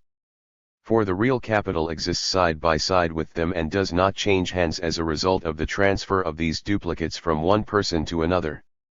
As duplicates which are themselves objects of transactions as commodities, and thus able to circulate as capital values, they are illusory. This type of imaginary money wealth not only constitutes a very considerable part of the money wealth of private people but also of bankers' capital. Nor are arms production or other forms of public expenditure the only creation of fictitious capital. When houses go up in price in a housing bubble, this is fictitious capital. When oil is produced and the profits do not take into account the future need to pay for reaching hard to get oil, that is fictitious capital. Rent of land which has not been improved by human labor is fictitious capital. Wealth created by primary accumulation is fictitious capital. When there is speculation on stocks and bonds, with increasingly remote relations to the real economy which they supposedly represent, this is fictitious capital. Whenever more complex financial instruments are created, so complex that even those who design them have difficulty understanding what they really stand for, this is fictitious capital. Everything here appears distorted, since in this paper world, the real price and its real basis appear nowhere, but only bullion, metal coin, notes, bill of exchange, securities. The entire process becomes incomprehensible. During times of prosperity, it is taken for granted that the paper wealth represents real wealth and can be turned into real wealth whenever needed. Meanwhile the paper is bought and sold, exchanged, and rearranged, making everything look prosperous and profitable, despite the stagnation in the real economy. Especially when the profit rates of the real economy stagnate or decline, then there is pressure to make money by investing in ever more fictitious capital. This has been called the financialization of the economy. This refers to the increasing investments in loans and exotic derivatives. In a downturn, suddenly there is a dash to turn the paper into real products, or to make sure that they do represent real commodities. The need for goods and services which have been produced by socially necessary labor reasserts itself, as the economy goes from fictitious value to real value. It turns out that there is much less value than there has been fictitious value. As in a game of musical chairs, a lot of capitalists have nowhere to sit. A big crash, at the end of a business cycle, would clear away a lot of that fictitious capital. But the long prosperity which has modulated the cycle has prevented such crashes. Therefore the amount of fictitious capital, of debt and financial speculative instruments, has continued to increase to mountainous proportions, of government and private forms. This continues to put pressure on the system for a real, big, crash to restable the system. Unproductive consumption. Marx divided the economy roughly into a Department I and Department II. Mostly Department II provides for the working class. The workers need their food, housing, healthcare, and entertainment, in order to re-enter the cycle of production, that is, to go to work the next day. The capitalists also consume commodities, of course. However, their gourmet meals, mansions, and yachts are luxuries. They do not re-enter the cycle of production, because the capitalists are not necessary for production. Marx treated this as a sliver of Department II, unproductive consumption. It is distinct from the productive consumption involved in using up goods in the process of producing surplus value. The capitalist's unproductive consumption of luxuries is paid for entirely out of the capitalist's revenue. The middle layers of society mostly work for the capitalists and are paid for out of surplus value. With arms spending and similar forms of wasteful production, there has been an enormous expansion in this luxury production. Some post-Marx Marxists prefer to put luxuries, arms production, and similar waste, into a Department III. These are non-reproductive production, or unproductive consumption. Government arms production, fictitious capital, primitive accumulation, and financialization went a long way to keep capitalism going after World War II. The apparent prosperity lasted for about 30 years. Since then it has been downhill and getting worse. There is a reassertion of the underlying tendencies of the epoch of capitalist decay. That is what we are now living through and will continue to live through, I believe, until there is either a collapse of civilization or a working class-led revolution. My reason for discussing the post-war boom was not to lead up to an analysis of the current economic crisis or to predict the future. It was to demonstrate that the period of apparent prosperity did not contradict the concept of the epoch of capitalist decay. Also to show that Marx's concept of fictitious capital is useful for understanding the world today. Chapter 7, State Capitalism. As previously quoted, Marx described a tendency of capitalism to develop larger and larger firms, in spite of counteracting tendencies toward breaking down into smaller units. The trends toward centralization and concentration were due to accumulation, competition, the class struggle, and the use of credit and fictitious capital, among other factors. Semi-monopolization caused increasing intervention by the state in the economy, to support the giant firms. The overall trend, Marx noted, was toward a single, merged, firm. By implication, this did not end competition, since even a single national firm would be in the environment of the world market, in competition with other giant firms. In Marx's Notes on Wagner, he wrote, where the state itself is a capitalist producer, as in the exploitation of mines, forests, etc., its product is a commodity and hence possesses the specific character of every other commodity. Engels and Marx. This concept, of a trend toward a unified, statified, capitalism, was further elaborated by Friedrich Engels in a passage in his book, Anti-Düring. Engels thought this passage so important, that he repeated it when he took parts out of Anti-Düring to make his pamphlet, Socialism, Utopian and Scientific.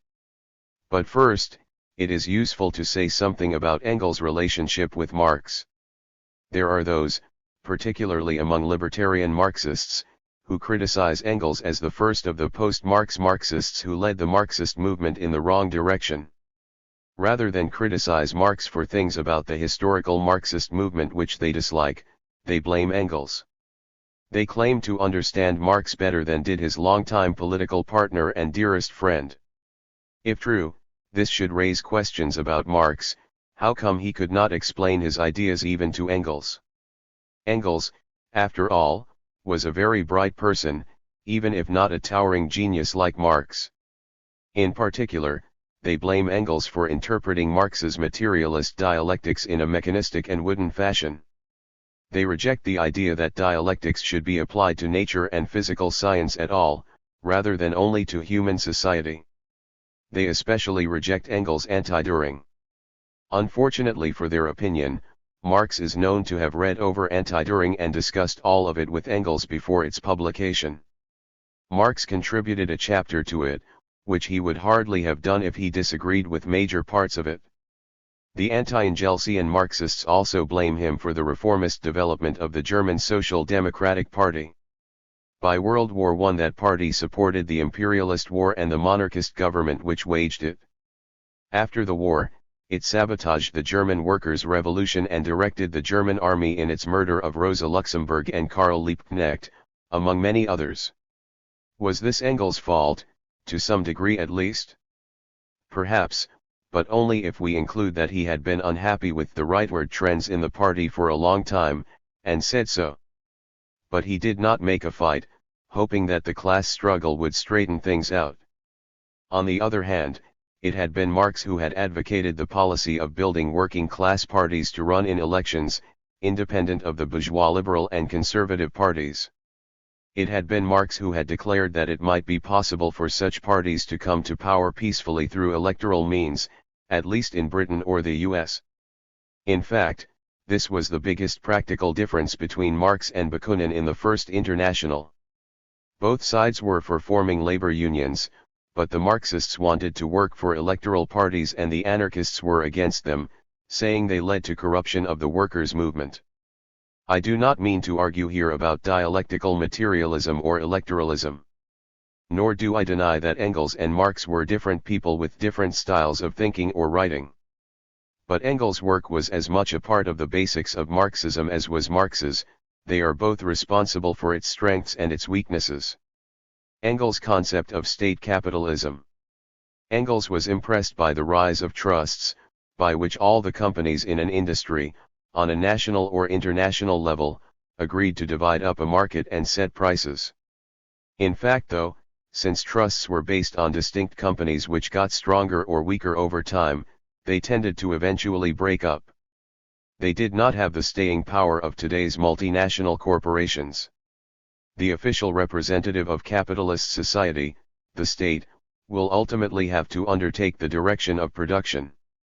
The transformation of the great establishments for production and distribution into joint stock companies, trusts, and state property show how unnecessary the bourgeoisie are.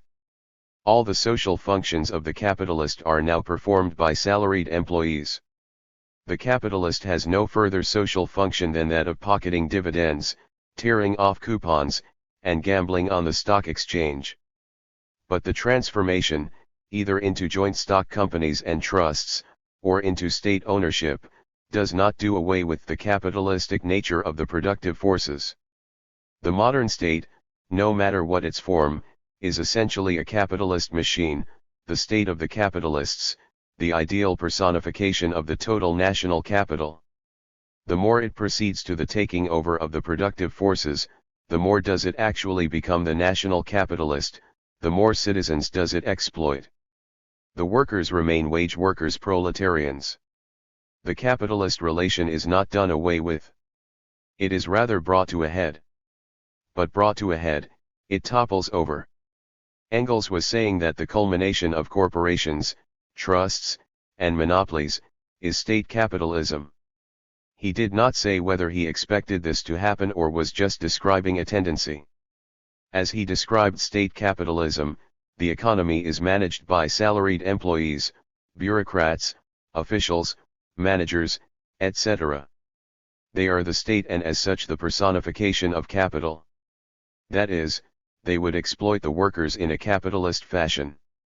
He expected that the bourgeoisie will still be there, living as stock-owning parasites, but not actually managing anything. By contrast, Bakunin predicted that a completely statified economy would develop a new ruling class out of better-off workers and socialist intellectuals.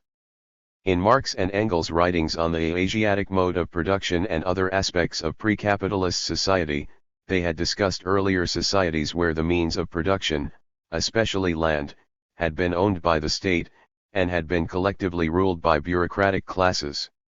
They did not connect this to their writings on capitalist statification. They felt that these societies were virtually stagnant, lacking capitalism's drive to accumulate. Under state capitalism, the proletarians will still be there. They will be selling their commodity labor power to the collective capitalist, the state, and will work to produce commodities, including more commodities than their labor power is worth, that is, surplus value. He did not comment on the continuation of competition internationally, between the national state capital and other capitals. It is implicit, in my opinion. State capitalism in reality.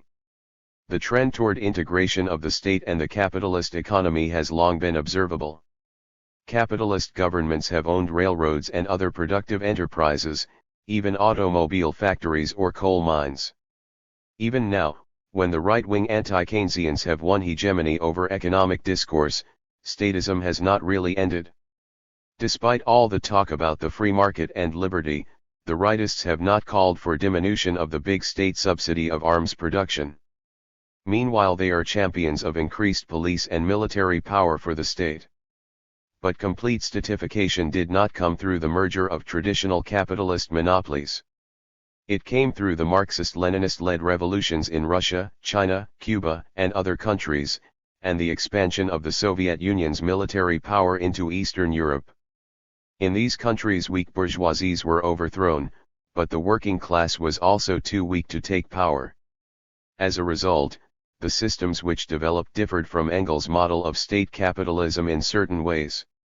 The powerless bourgeoisie he postulated had been wiped out. and the system covered itself in a pseudo-socialist, semi-Marxist, ideology, to justify itself and to confuse the population. However, as Engels had described, the actual power resided in a layer of salaried employees, a collectivist bureaucracy. They owned the state property, in the sense that, collectively, they could do what they wanted with it. Collectively they held private property, in the sense that it was kept private from the mass of the population. Individual bureaucrats lived far better than did ordinary workers. They could not directly pass on their property to their children, but, by education and contacts, their children were guaranteed places in the bureaucracy. The state remained a capitalist state, a bureaucratic military centralist instrument of capital accumulation.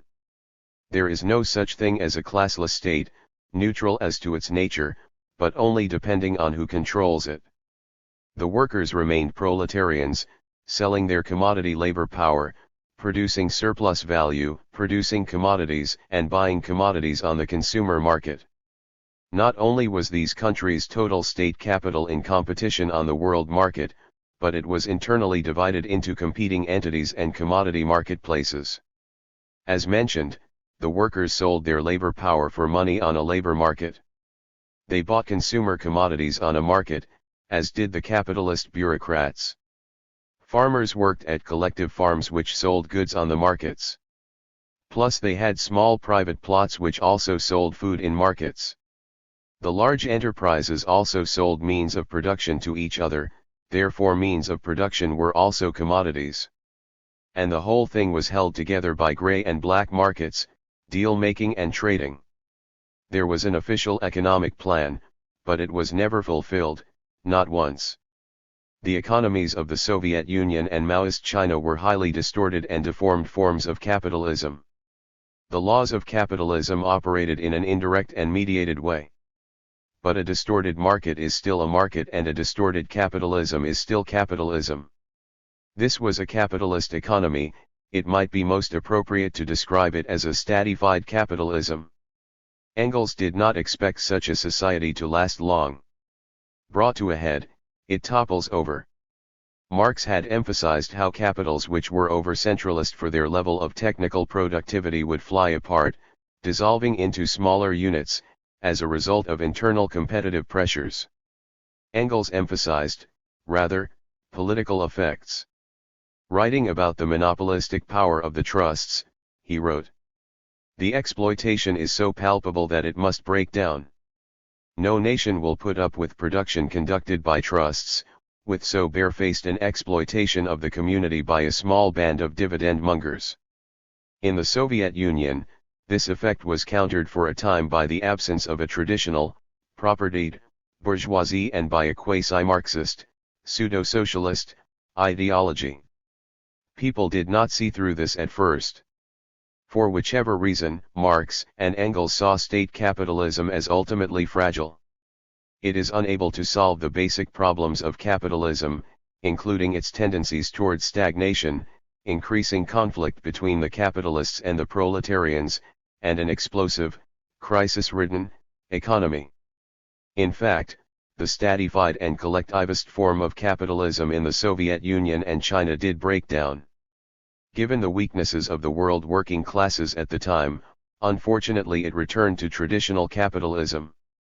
But there is no guarantee that state capitalisms cannot arise once again, under certain conditions, conditions such as the defeat of a working class revolution. State capitalism and the socialist program. From the 30s to the 80s, there were sharp debates among Marxists about the nature of the Soviet Union.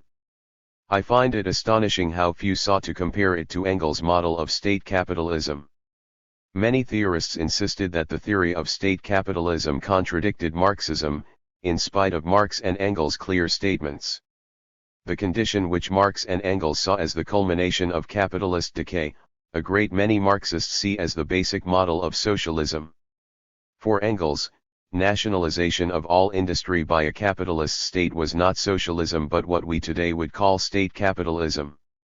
So far anarchists agree with Engels and Marx. But Marx and Engels believed that if the workers were to take over the statified economy, through their own state, then it would be, not state capitalism, but the beginning of socialism. The collectivist economy would lead to the end of classes and the state, as the state machinery turned into a benign, non-coercive, institution. Engels wrote, "The proletariat seizes political power and turns the means of production in the first instance into state property. But in doing this, it abolishes itself as proletariat, abolishes all class distinctions and class antagonisms, abolishes also the state as state. The government of persons is replaced by the administration of things, and by the conduct of processes of production. The state is not abolished. It dies out." By contrast, Kropotkin wrote in an article on anarchism for the 1910 Encyclopaedia Britannica, "The anarchists consider, that to hand over to the state all the main sources of economic life, the land, the mines, the railroads, banking, insurance, and so on, as also the management of all the main branches of industry, in addition to all the functions already accumulated in its hands, would mean to create a new instrument of tyranny.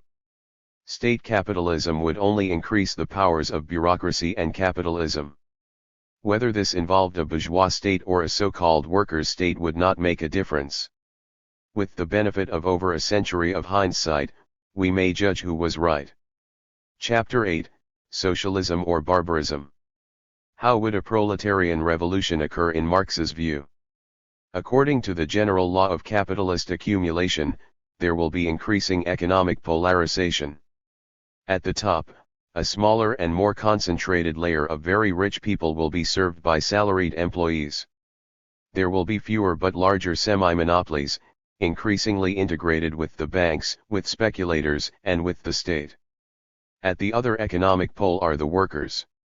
Their wages and salaries are under constant pressure. Under them will be increasing layers of unemployed workers and a growing pool of the very poor, in the industrialist capitalist countries and worldwide in the poorest nations. There is increasing entanglement of all peoples in the net of the world market. The laws of capital, however distorted in practice, will not cease. In its epoch of decline, the rate of profit declines. Stagnation increases, even the growth is one-sided and unbalanced. There is unemployment, underemployment, underuse of productive capacity, economic crises, inflation and deflation, fictitious capital replacing accumulation of real capital, pools of poverty even in the richest nations, underdevelopment in the most oppressed nations, with lopsided growth in some. There are constant wars as well as ecological disasters. This is our world today, isn't it? Marx expected the working class to respond. The system itself pushes the workers to become conscious of their situation and to rebel. With the accumulation of capital, the class struggle, and, therefore, the class consciousness of the working men, develops. There grows the revolt of the working class, a class always increasing in numbers, and disciplined, united, organized by the very mechanism of the process of capitalist production itself. Capital becomes a fetter upon the mode of production. Centralization of the means of production and socialization of labor become incompatible with their capitalist int-egument. This int-egument is burst asunder. Capitalist production begets, with the inexorability of a law of nature, its own negation. We have the expropriation of a few usurpers by the mass of the people. The working class. Given the above general forecast, critics have raised various objections. One is to its focus on the rebellion of the working class. The critics point out that the working class has never made a successful socialist revolution. They add that the U.S. working class, in particular, includes a great many people with conservative, even far-right, views, and the rest tend to be moderates or, at most, liberals. There are other sources of rebellion, it is argued. There are non-proletarian classes which are economically exploited. There are non-class forms of oppression. There are issues which are supposedly not directly related to class. Some draw the conclusion that the workers' class struggle is only one of, say, 3 or 5 key struggles. In practice, their political conclusions may not be very different from those of a sophisticated Marxist or class struggle anarchist. Others have concluded that the struggle of the working class should be dismissed as not very important. Perhaps the workers are seen as even less likely to rebel than other oppressed sections of the population. This view disagrees with the core of Marx's Marxism. It also rejects a key component of revolutionary, class struggle, anarchist communism. However, there are many Marxists and anarchists who agree with this rejection of the working class struggle. Marx and Engels never believed that the workers' class struggle was the only struggle of interest. As a young man, Marx had been a leader of the fight for bourgeois democracy, before he became a communist. He never stopped supporting all struggles for the expansion of democracy, such as the British Chartists, whether or not they were directly tied to the class struggle. He fought for the national liberation of Poland and of Ireland. Marx was part of the effort of the British labor movement to support the North in the U.S. Civil War, in alliance with the most extreme abolitionists. They fought against the pro-slave owner views of much of the British upper class. This is only part of the record. Most of all, Marx and Engels saw the need for the working class to ally with other oppressed and exploited in order to further their cause. At the end of his life, Engels was trying to persuade the German Social Democratic Party to develop a program with which to attract the mass of peasants. I am not saying that Marx and Engels had an adequate understanding of all oppressions, they did not. But they were far from advocating a working class-only perspective. However, Marx put the working class at the heart of his strategy for liberating society. He thought that at the bottom of civilization was a system of exploitation of the working people. It was from the surplus value that the rulers got their wealth. At the very least, this form of economic oppression overlapped with and interacted with all other forms of oppression. Should the workers, especially those at the very bottom of society, stand up, they would shake all of the system and raise every issue.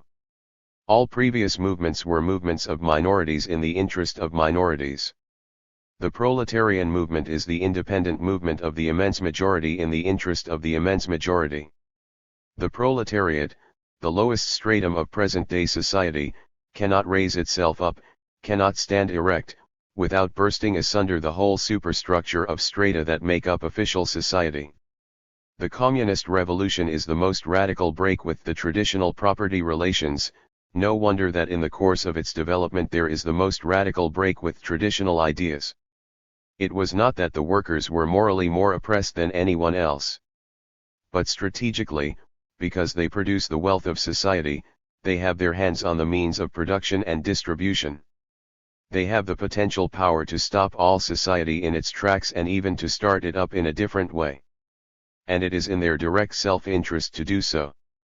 They are the ones immediately oppressed by capitalist exploitation. It is more likely that the workers will rebel against exploitation than that rebellion will come from the capitalists, shopkeepers, or police. As all those who sell their labor power to live, and who are not supervisors, the modern working class is the big majority of society.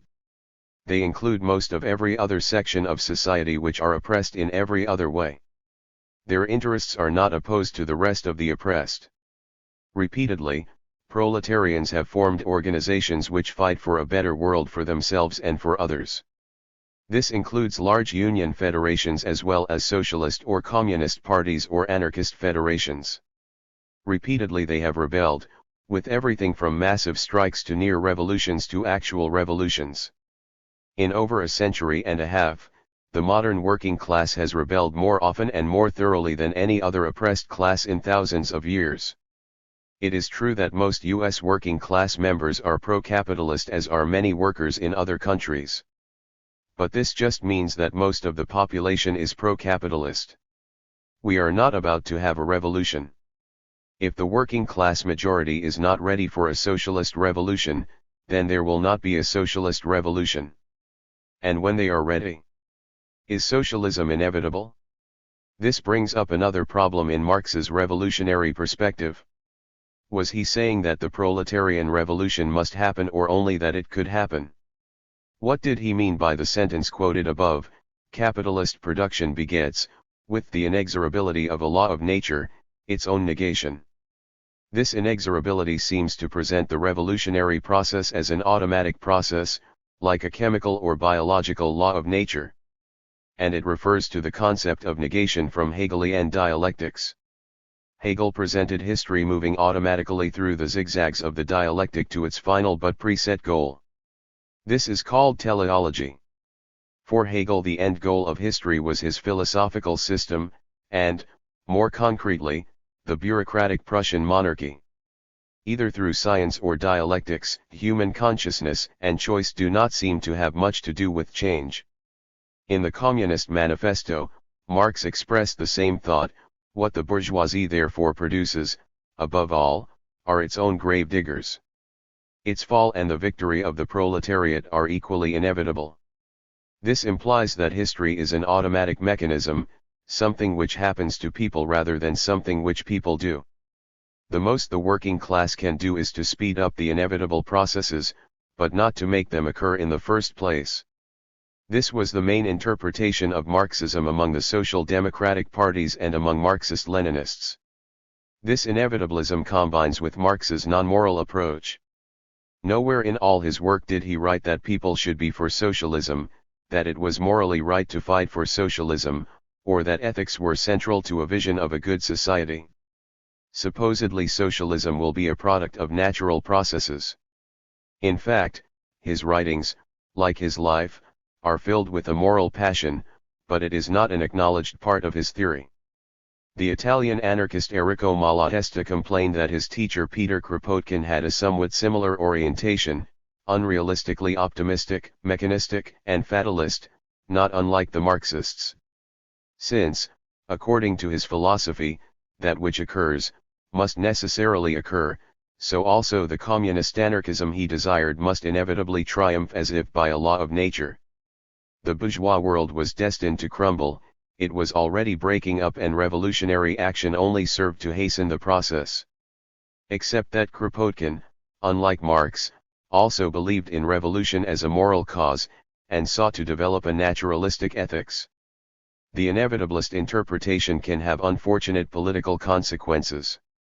It can justify limiting struggle to reformism, since any struggle will inevitably lead to revolution. It can justify a lack of struggle. It can lead to the Leninists' repression and mass murder, since it will come out all right in the end, in socialist freedom, or so they believe they know. The non-moralism and inevitabilism become a problem when history produces something calling itself socialist which is actually a mass-murdering totalitarianism. Most revolutionary Marxists found themselves accepting such vile regimes as actually existing socialism. It can also lead in the opposite direction. Marx is interpreted as predicting that the working class will inevitably make a socialist revolution. Since it has not, then the whole theory must be mistaken and the program of socialist revolution must be rejected. Many have reasoned this way. The moral choice. However, Marx and Engels sometimes used a different formulation. Near the beginning of the Communist Manifesto, it says, "The history of all hitherto existing society is the history of class struggles, a fight that each time ended, either in a revolutionary reconstitution of society at large, or in the common ruin of the contending classes." Draper explains this as either a revolution that remakes society or the collapse of the old order to a lower level. Marx may have had the fate of ancient Rome in mind. Engels restated this several times throughout his Anti-Düring. He wrote that the modern working class must make the socialist revolution or else face, sinking to the level of a Chinese coolie, while the bourgeoisie is a class under whose leadership society is racing to ruin like a locomotive jammed safety valve. For the capitalist class, its own productive forces have grown beyond its control, and are driving the whole of bourgeois society toward ruin, or revolution. When the capitalist system turns most people into proletarians, it creates the power which, under penalty of its own destruction, is forced to accomplish this revolution. Socialist revolution is not inevitable, Engels was saying here. It is a possible choice. But if it is not chosen, in the epoch of capitalist decay, society faces destruction, with the working class reduced to the level of the starving, super-exploited, Chinese workers of that time. Therefore the working class and its allies should consciously and deliberately decide to make the revolution. Engels did not specifically state that this was a moral choice. That is implicit. There is no great ethical reasoning involved in preferring socialist revolution to the ruin of the working class and all society. The main issue is whether we agree with the political economic analysis, as I do. Yet I regard it as a weakness that the ethical issues are not brought front and center. Where Engels said the alternatives were ruin or revolution, the great, revolutionary democratic, Marxist, Rosa Luxemburg, said the alternatives were socialism or barbarism. She believed that capitalism was in its final epoch, propping itself up by imperialism, which would lead to greater crises and devastating world wars. She foresaw that capitalism, if unhindered, would destroy culture and populations, would create deserts where there had been cities and nations. She was accused of believing that the economic collapse of capitalism was inevitable. What she believed was that if capitalism was left alone, to follow out its own dynamic laws of development, it would eventually collapse, and produce barbarism. This was inevitable. But she argued, if the working class chooses to intervene in history, it will be able to prevent barbarism and collapse, it will be able to save humanity through making socialist revolution. The anarchist Murray Bookchin noted that the hierarchical structures of modern capitalism threaten human survival through nuclear war or ecological catastrophe. No longer are we faced with Marx's famous choice of socialism or barbarism, we are confronted with the more drastic alternatives of anarchism or annihilation. The problems of necessity and survival have become congruent with the problems of freedom and life. In its epoch of decay, capitalism threatens humanity with terrible destruction. That is why a revolution is necessary. If this were not so, then socialism might be a nice ideal, a morally attractive goal, but it would not be necessary. There would be no need to ask workers and others to engage in great struggles, to risk everything in a revolution, if capitalist society might continue on a course of gradual improvement, with ups and downs in the economy. Indeed, it would be wrong to advocate a revolution, with all its costs in wealth and blood, and risky uncertainties. While threatening destruction, capitalist industrialism has also made possible a new, non-oppressive, classless society. Its technology is so immensely productive that it could provide plenty for everyone, with lots of leisure and only a minimum of labor. No doubt the technology would have to be redesigned to fit a sustainable ecology and a self-managed economy, but the potentials are there to do that. Will the working class take up the challenge? Capitalist industrialism pushes them toward class consciousness and revolution. But some workers are better off than the majority of the world's workers. Marx and Engels sometimes called this layer of proletarians, the labor aristocracy. These workers may be bought off, corrupted, or just feel satisfied with the way things are.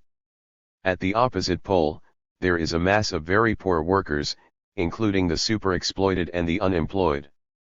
They may be exhausted, demoralized, and overwhelmed, feeling uninterested in economic or political struggle.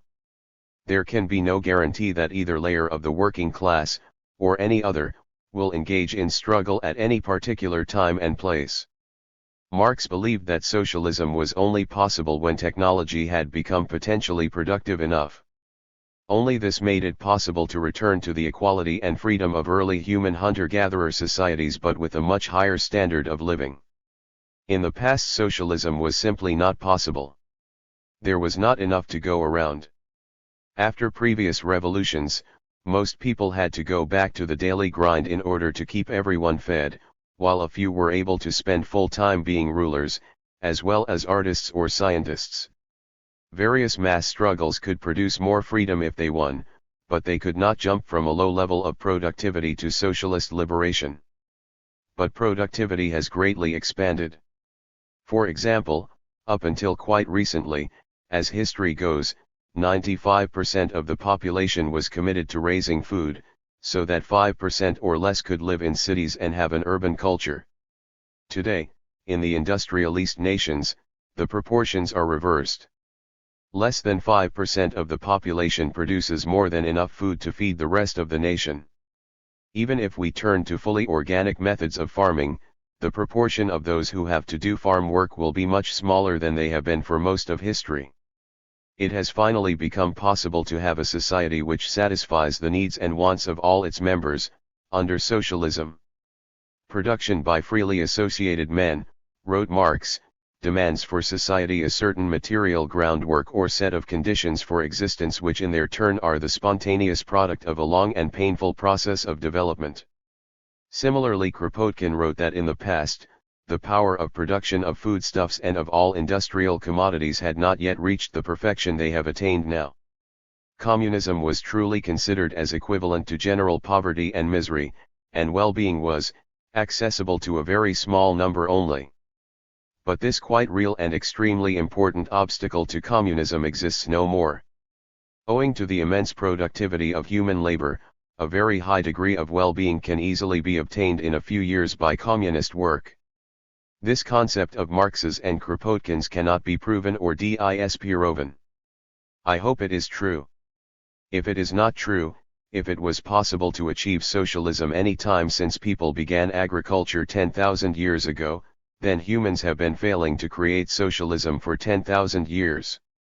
This does not make our future chances look good. But if socialist freedom has only been possible for a century or two at most, due to the development at last of the necessary material groundwork, then this is not a long time as history goes.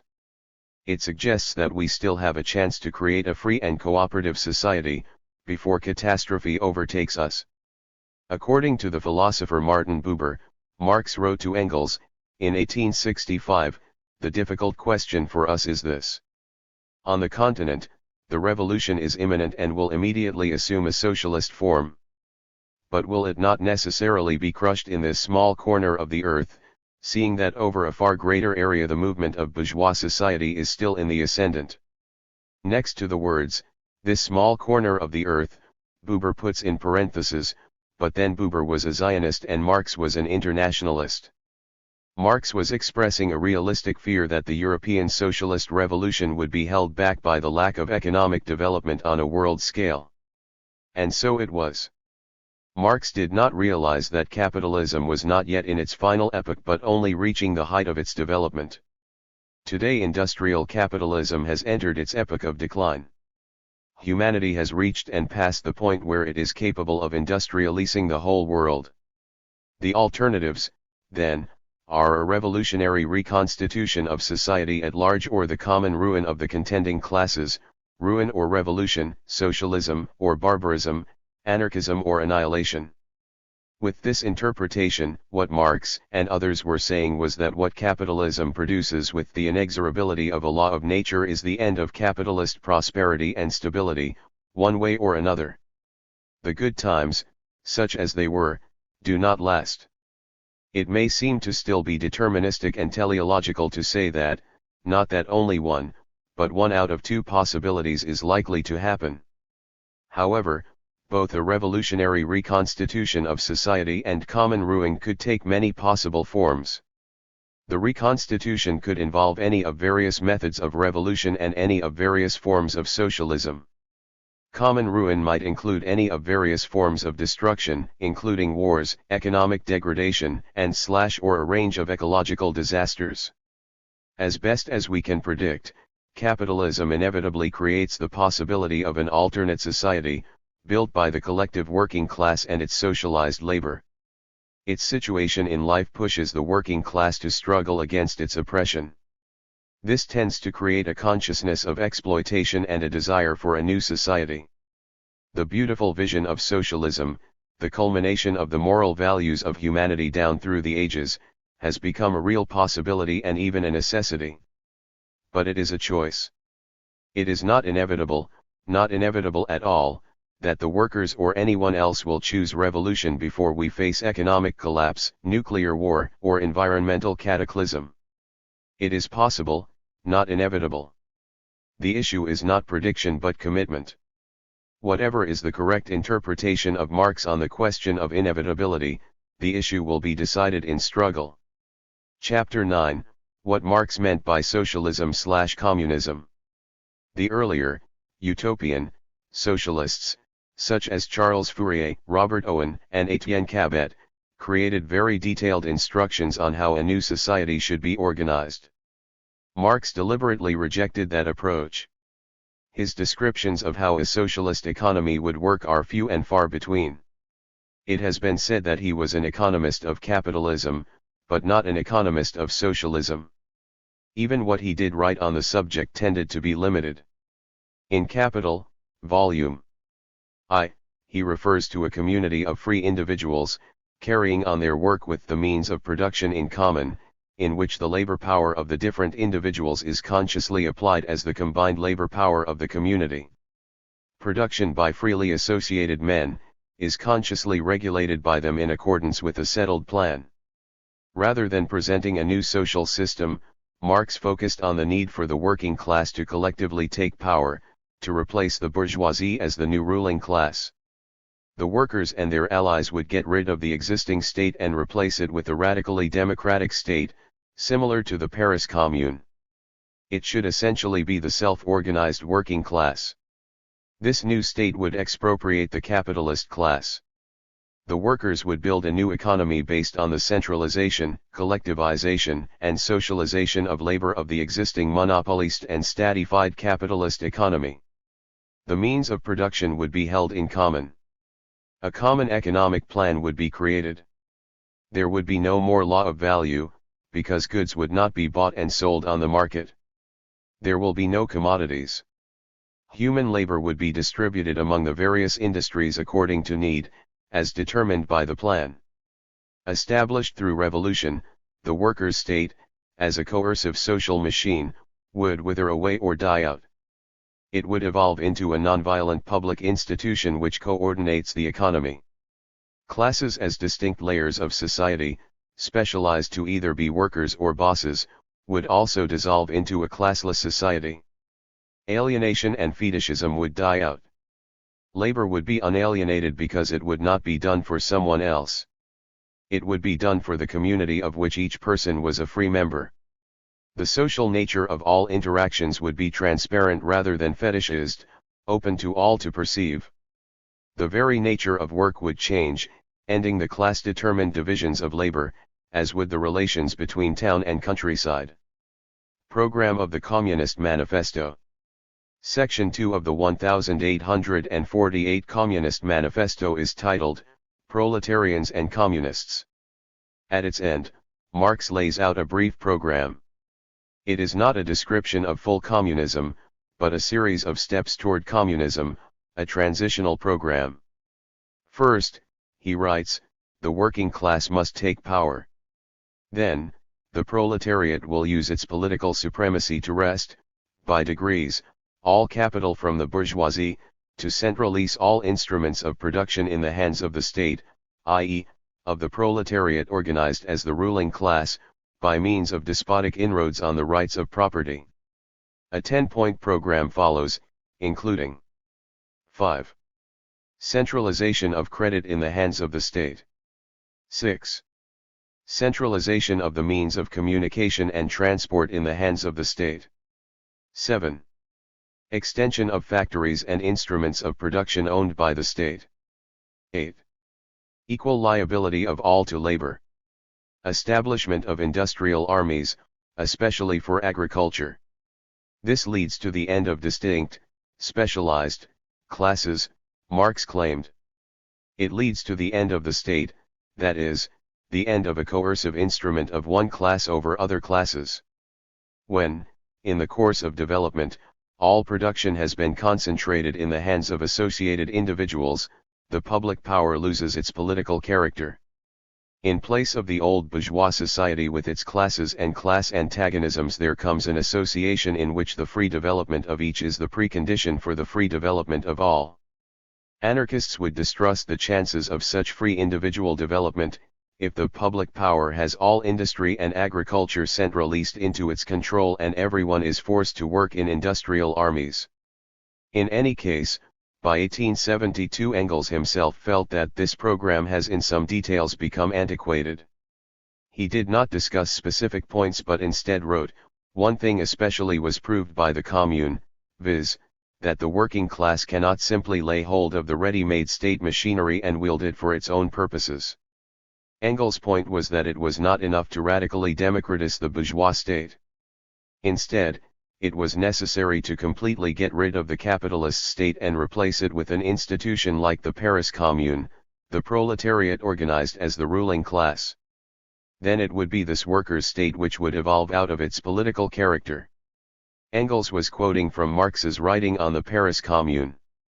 Engels felt this point was so important that he repeated it in his 1888 introduction to the manifesto while making no other changes to the original. In Marx and Engels' writings, they portray the 1871 Paris Commune uprising as extremely democratic. In particular, the city council members were directly elected by the sections of the city and were subject to recall if their sections no longer agreed with them. The representatives were not paid more than average workers. All officials, such as judges and local police, were similarly elected and controllable. The regular army was replaced by an armed people. Marx expected that if the commune had lasted it would have federated with similar city, town, and village communes throughout France. This was an image of a very democratic representative democracy. But there was nothing in it of direct democracy, of the members of sections meeting and deciding how they would manage their neighborhood. Or of workers meeting face to face in the factory or shop or office each morning to decide what they would do that day. In general, anarchists are not against some degree of representation or delegation, in large, complex, societies. But anarchists seek to root this in a vibrant, lively, decentralist, direct democracy, where communities directly control their lives. Even at their most libertarian democratic, Marx and Engels showed no understanding of this. Critique of the Gotha Program. In the Critique of the Gotha Program, Marx described communism as a cooperative society based on common ownership of the means of production. He raised the notion of two phases of communism. In the first phase, we are dealing here with a communist society, as it emerges from capitalist society, still stamped with the birthmarks of the old society from whose womb it has emerged. For some reason, Lenin renamed Marx's first phase of communist society as socialism and only Marx's more advanced phase of communist society as communism proper. To Marx, they were both phases of communism. Of all the possible differences between the lower and higher phase of communism, Marx focused on the issue of remuneration of the workers. In the first phase, the individual workers get back the equivalent of the amount of work they have contributed. The able-bodied workers will be, Marx predicted, paid in certificates which register how many hours they worked or how hard. They were not to be rewarded according to how much they produced. Marx did not propose that more skilled or highly trained workers should be paid at a higher rate, or address this issue at all. The certificates would not be money, they could not be accumulated or exchanged for goods on a market. Instead, they are brought to the common storehouse to exchange for goods which took an equivalent amount of labor to produce. Only consumer goods can be withdrawn, not means of production. To Marx, this was better than capitalism but still limited. It was only the first phase of communism. Receiving in goods the equivalent of the amount of labor a worker did is still in principle a bourgeois right, although one which capitalism never lived up to. Workers have different amounts of strength and ability, some can work longer hours or harder than others. Workers have different needs and wants, regardless of how hard they work. Therefore this equality remains unequal and unfair. Society is not yet completely unalienated. In a more advanced phase of communist society, when labor is no longer just a means of keeping alive but has itself become a vital need, when the all-round development of individuals has also increased their productive powers and all the springs of cooperative wealth flow more abundantly, only then can society wholly cross the narrow horizon of bourgeois right and inscribe on its banner, from each according to his abilities, to each according to his needs. In the Critique of the Gotha Program, Marx made further political predictions. He asked, in a communist society, What social functions will remain that are analogous to the present functions of the state? He did not answer his question. He implied that there may still be a need for social coordination and other tasks in a stateless society. Then he wrote, "Between capitalist and communist society lies a period of revolutionary transformation from one to the other. There is a corresponding period of transition in the political sphere, and in this period the state can only take the form of a revolutionary dictatorship of the proletariat." What exactly Marx and Engels meant by the revolutionary dictatorship of the proletariat is a matter of controversy. With the development of Marxism-Leninism, it has come to mean the dictatorship of one person, or a small group, or, at most, one political party. Marx's ideas of a transition between capitalism and communism, and of a lower phase of communism, etc., have been used as excuses for Stalinist totalitarianism. They have been used as rationalizations to justify regimes which were not, in fact, moving toward stateless, classless, associations of free individuals, but were moving away from that. None of these meanings would have been acceptable to Marx or Engels' democratic principles. In their day, dictatorship was sometimes used to mean the domination by a parliament or by a popular class. As best as can be determined, what they meant by dictatorship of the proletariat was neither more nor less than the rule of the working class.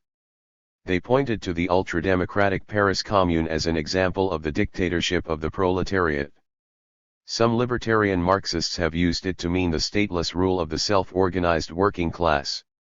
Lenin, in his State and Revolution, claimed that Marx and Engels had meant a semi-state which, from the moment of its creation, would immediately begin to wither away as popular participation increased. Today, we can no longer use the phrase given what it has come to mean. It is unclear to me whether, for Marx, the period of revolutionary transformation, in the political sphere takes place before the lower phase of communism or if it includes the lower phase. Presumably the working class must first seize power before it can begin to create even the lower phase. This has become an issue relevant to the poorer, oppressed, nations of the world. As in Marx's day, most of the countries of the world are too poor to get to even the lower phase of communism on their own. But, unlike Marx's day, the world as a whole is ready, and over-ready, to establish a prosperous international communism. What then are the options for an oppressed nation in Africa, Asia, or Latin America? What is possible is for the workers, peasants, and other oppressed sections of the countries, to seize power and set up their own federation of workers and peasants' councils. The federation can take steps toward communism, but these will be limited internally. Markets and the law of value could not be immediately abolished. But the federation can do all it could to spread the revolution to other oppressed nations and to the imperialist nations. These last nations have the wealth to help the poor countries develop in their own way, toward liberatory communism. This is the strategy of the permanent revolution, applied internationally. Permanent revolution is not a two-stage strategy, first the capitalist revolution, then the proletarian revolution. It says that the workers and their allies should take power and carry out, at the same time, tasks of both the bourgeois democratic revolution and the proletarian socialist revolution. The first includes land to the peasants who use it, freedom of speech, election of officials, national self-determination, etc., and the second includes also public ownership of the land and industry, worker management and planning of industry, international revolution, etc. A technological revolution. Many interpret Marxism to mean that modern technology and social organization, just as it is arranged under semi-monopolist capitalism, will continue under socialism, except that, on top, instead of corporate boards of directors and the bourgeois state, there will be a centralist workers' state. But Marx and Engels were aware that much of technology was developed for no reason but to increase the exploitation of the workers. Engels wrote, "Society cannot free itself unless every individual is freed. The old mode of production must therefore be revolutionized from top to bottom, and in particular the former division of labor must disappear. Its place must be taken by an organization of production in which, productive labor, instead of being a means of subjugating men, will become a means of their emancipation, by offering each individual the opportunity to develop all his faculties, physical and mental, in all directions and exercise them to the full, in which, therefore, productive labor will become a pleasure instead of being a burden. So Marx had described the more advanced phase of communist society, when the enslaving subjugation of individuals to the division of labor and thereby the antithesis of intellectual and physical labor, is over. The most alienating division of labor, then, was between intellectual and physical labor, between decision-making and decision-carrying out, between order-giving and order-taking. The utopians had developed the idea of integrating labor, and the anarchists were to develop it further, but it was important to Marx and Engels. This concept of technical integration included the synthesis of agriculture and industry, of town and farm. This was social but also necessary for ecological health. Engels wrote, "The present poisoning of the air, water, and land can be put an end to only by the fusion of town and country." The 10-point program of the Communist Manifesto included, 9. Combination of agriculture with manufacturing industries, gradual abolition of the distinction between town and country, by a more equable distribution of population over the country. Engels referred to the utopians' ideas of collective townships which integrated agriculture and industry. It only becomes realizable, he believed, with a centralist plan. Only a society which makes it possible for its productive forces to dovetail harmoniously into each other on the basis of one single vast plan can allow industry to be distributed over the whole country. Comparisons of Marx's communism and anarchist communism. Marx and Engels deliberately did not give details about what a socialist/communist society would look like. We get some ideas from what they wrote. They were committed to a democratic society, self-managed by the freely associated producers. They saw it as being a centrally planned economy, with industry and agriculture integrated and owned by the democratic workers' state. This had replaced the bourgeois state. The workers' state would begin to die out as soon as it was established. This would be due to increasing participation of the working people and the increase in unalienated labor. The X-state would evolve into a non-coercive public institution for coordination and planning. Presumably it would still be centralist. The problem with centralization is that it is more than unification or coordination. It means that there is a center and a periphery. Even if the center's officials are popularly elected, the center is managed by a few people who get information from the many at the periphery, who in turn carry out the directions given them from the center. This vision may be contrasted with that of Kropotkin. His anarchist vision is of a pluralistic and decentralist federalism. Peter Kropotkin also did not draw up a detailed program, but he discussed in several books how free working people might reorganize a city and its region after a revolution. He wrote, "Voluntary associations would substitute themselves for the state in all its functions. They would represent an interwoven network, composed of an infinite variety of groups and federations of all sizes and degrees, local, regional, national, and international, temporary or more or less permanent, for all possible purposes, production, consumption and exchange, communications, sanitary arrangements, education, mutual protection, defense of the territory, and so on, for the satisfaction of an ever-increasing number of scientific, artistic, literary, and sociable needs. True progress lies in the direction of decentralization, both territorial and functional, in the development of free federation from the simple to the compound." Kropotkin did not believe in a workers' state, an institution which somehow represented the working class but which, as a state, was separated from it and above it. As in the above quotation, he proposed that there be federated associations for mutual protection defense of the territory. He believed that such tasks would still be necessary for a period, but that they did not require a state. Kropotkin rejected the concept of two phases of communism. He thought that a revolution should be immediately followed by full communism, but that able-bodied adults would be expected to work a half-day, perhaps 5 hours, to earn a guaranteed minimum of food, clothing, and shelter. They would be free to do voluntary work for luxuries. Bakunin, who came before Kropotkin, had believed in two phases, according to his friend, James Guillaume. The higher phase would be full communism, from each according to their ability to each according to their need, based on a high level of productivity. In the meantime, each community will decide for itself during the transition period the method they deem best for the distribution of the products of associated labor. Anarchist and Marxist visions are not absolute alternatives. Kropotkin's federated associations could democratically work out an overall economic plan. On the other hand, in the Civil War in France, Marx, for once, described a non-state vision of self-governing industries. He remarks that there are bourgeois ideologists who declare that communism is impossible, but who also advocate producer cooperatives. Sounding like an anarchist syndicalist, Marx responded, "The commune, aimed at transforming the means of production into mere instruments of free and associated labor. But this is communism, impossible communism.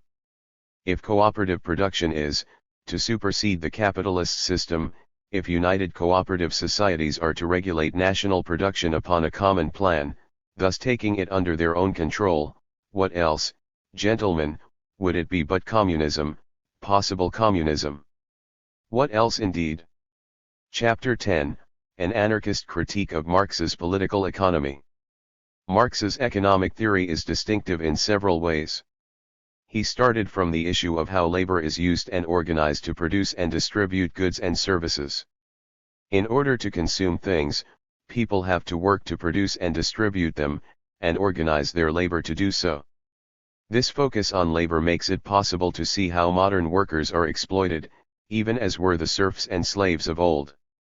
Some work and others live off that work. Alternate theories do not make this clear, or, rather, obfuscate this reality. Marx sees capitalism as a dynamic historical system, driven by internal conflicts. It had an origin, it reached its height, now it declines, and it will end. In this it is no different from previous socio-economic systems.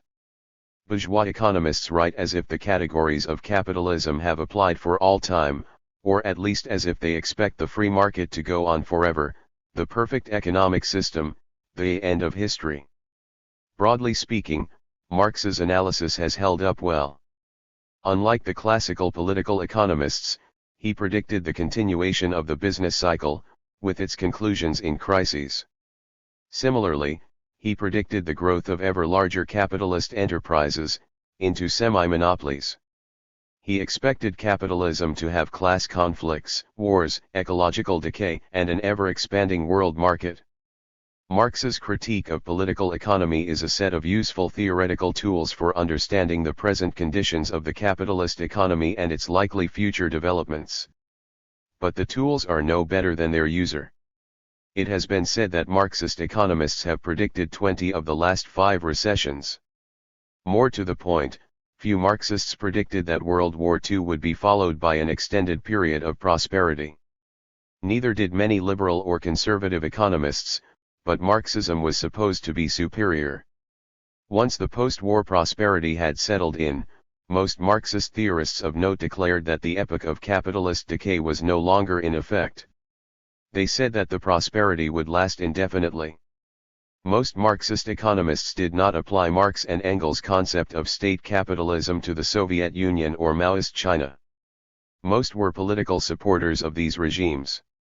Even those few who were not, did not expect them to transform into traditional capitalism. Even now few have much of an explanation for how this happened.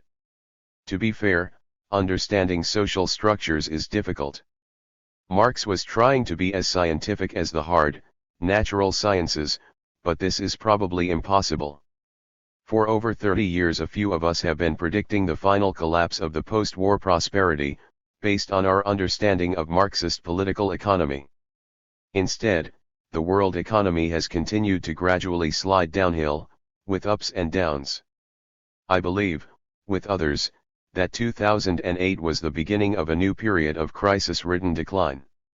We will see. Predicting this, I have often felt like a geologist in California saying, don't continue to build houses, at some point there will be an enormous earthquake which will flatten cities. People ask this geologist, when will this great earthquake occur? The geologist does not know. Maybe this year. Maybe in a decade or two. Possibly in a century. Forget about it. We will take our chances building our houses. Political economics is much more complex than geology.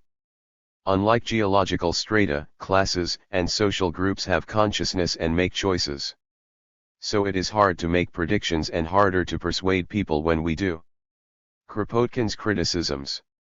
Despite bitter personal and political rivalry, Bakunin thought very highly of Marx's economic theory. In the same period, the anarchist Carlo Cafiero published his own summary of Capital. Over the years, many other anarchists had the same positive opinion. Not Kropotkin, the most influential anarchist after Bakunin. He always held a negative opinion of Marx and Marx's theories. He specifically rejected Marx's views on economics. Perhaps the best exposition of Kropotkin's opinions on political economy are in his pamphlet, Modern Science and Anarchism. In it he explained his general worldview.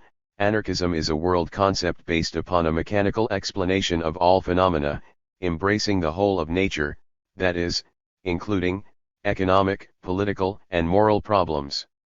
Its method of investigation is that of the exact natural sciences. Kropotkin rejected dialectics as unscientific mysticism. Otherwise he, in fact, had a similar approach to Marx's, aiming to create an all-encompassing view of the universe, from the atoms to social movements, all in one theoretical system. The anarchist Enrico Malatesta quoted the above statement by Kropotkin and responded, "This is philosophy, more or less acceptable, but it is certainly neither science nor anarchism. This is purely mechanical concept. In such a concept, what meaning can the words, will, freedom, responsibility have? One can no more transform the predestined course of human affairs than one can change the course of the stars. What then? What has anarchy to do with this?" In this essay, Kropotkin has a section on economic laws. He gave his understanding of what economics was about. Political economy ought to occupy with respect to human societies a place in science similar to that held by physiology in relation to plants and animals. It should aim at studying the needs of society and the various means, for their satisfaction. It should concern itself with the discovery of means for the satisfaction of those needs. This is a peculiar definition. Again, like Marx and Engels, Kropotkin denies a fundamental difference between the physical sciences and the social sciences. Even so, he leaves out a fundamental aspect of science, namely the objective study of how things function. In particular, he does not mention what is of great importance to Marx, the examination of how capitalism works. Instead he jumps to the question of how to organize an economy which would satisfy people's needs. This is a fine subject to work on, and Marx may justly be criticized for not doing much of this. But it still does not substitute for an examination of how capitalism works and what its tendencies are. Kropotkin goes on to criticize economists of both the middle class and the social democratic camps, socialist political economy. It is plain that he means the Marxists by the latter. He specifically criticizes them for their labor theory of value. He claims that they maintain, in a perfectly free market the price of commodities is measured by the amount of labor socially necessary for their production. He claims that this is being presented with wonderful naivete as an invariable law. Actually, he points out, the relation among labor time, exchange value, and price, like other scientific laws, is very complex. Every law of nature has a conditional character. Which is true, but, as I have repeatedly noted, Marx showed that all his political economic laws are highly modified in practice and affected by counteracting forces. They always appear, he stated, only as tendencies. This whole criticism is based on ignorance of Marx's method. Kropotkin's criticisms of Marx's economic theory are summarized. Kropotkin believed that both subjective utility and exchange value shaped prices, but he added that power relations also played an important role. Berkman developed the point, arguing that prices were not simply a reflection of subjective individual choices or objective exchange values. Prices were affected by labor time, by levels of supply and demand, and were also manipulated by powerful monopolies and the state. The problem with this criticism of Marx's theory is that it is completely correct, and already part of the theory. I explained this in Chapter 2. The transformation of values into monetary prices is affected by a number of things. In particular, Kropotkin and Berkman leave out the average rate of profit, which changes the value composition of the commodity, from the value of constant capital plus the value of variable capital plus the value of surplus value into the values of constant plus variable capitals plus the value of the average rate of profit. I have discussed Marx's views on the growth of giant corporations and the trend toward statification, both of which affect the growth of fictitious value and prices. Subjective individual choices are also already included in the theory, in that the commodity must have a use value in order to have an exchange value, that is, someone must want to buy it, and prices are assumed to fluctuate according to supply and demand, demand being the sum of subjective choices. Microeconomists, studying how a firm creates prices, can skip the calculations about labor time and value. Certainly a business person will not deal with it. They aim to get back what it cost them to produce the commodities plus at least an average amount of profit. They seek to get as much work out of their workers as possible and to pay the workers as little as they can get away with. This much they know, but basically they stay on the surface of price setting, which is appropriate for what they are doing. But Marx was not interested in individual prices. He studied the overall functioning of a society, how it generated profits, what caused its crises, how its firms would evolve overall, and how it could be expected to treat its workers. His purposes were to educate the workers as to what capitalism was doing, to warn them of its dangers, and to aid them in overthrowing capitalism. For these purposes, the labor theory of value is very useful. The multi-causal theory of price creation of Kropotkin and Berkman, cited above, while superficially true, does not even tell us where profits come from or whether workers are exploited. The problem with Marxism. Kropotkin's criticism of Marx's economics was a failure. However, we are still left with a problem. Marxism came out of the same socialist and working class movements as anarchism did, and it shares many of the same values and goals. Its critique of political economy is valuable for understanding the economy and fighting capitalism. This is what I have been saying in this book. Yet Marxism's history, as a movement, has been gruesome. To repeat, the social democratic parties, directly influenced by Marx and Engels, became reformist, statist, counter-revolutionary, and pro-imperialist. They supported their warring imperialist states in World War I and fought against the Russian and German revolutions afterwards. They failed to fight the rise of fascism. In the Cold War they supported Western imperialism and abandoned all claims to be for a new type of society. Lenin, Trotsky, and others tried to revive revolutionary Marxism during World War I and after, with the Russian Revolution. Instead they established a one-party police state. Under Stalin, this evolved into totalitarian state capitalisms which murdered tens of millions of workers and peasants around the world. Finally these economies collapsed into traditional capitalism. Marxism was not supposed to be a religious faith but a materialist praxis. As Engels liked to say, the proof of the pudding is in the eating. How did something which seemed to have such good goals, good values, and good theory repeatedly end up so badly? What does that tell us about the theory? It may be argued that anarchism also has its failures. No more than Marxism did it ever lead the workers to socialist revolution. There were racist and authoritarian aspects to the views of Proudhon and Bakunin. Kropotkin betrayed anarchism by supporting the Allied imperialists in World War I. In the Spanish Revolution of 1936–39, the mainstream anarchists abandoned their program and betrayed the working class by joining the liberal bourgeois government. They held back the workers' revolution, resulting in the victory of Spanish fascism. This and more is true. Much needs to be done to improve anarchist theory and practice. At least anarchism did not murder tens of millions of working people in the name of communism. In this work, I have referred to problems with Marx's theory. One is his centralism. His vision of socialism in certain ways seems to be a purified capitalism. It would build on the collectivization and socialization of labor which are created by capitalist semi-monopolization and statification. These will be pulled together into a centralist agency which will develop a vast overall plan covering the whole economy. For all his writing about freely associated individuals, he never considered the possibility of a decentralist, bottom-up, form of democratic economic planning. At most he advocated an improved representative democracy, at work and in the community. But he never conceived of rooting it in face-to-face direct democracy. The problem is not crude statism as such. Marx did not worship the state or advocate totalitarianism.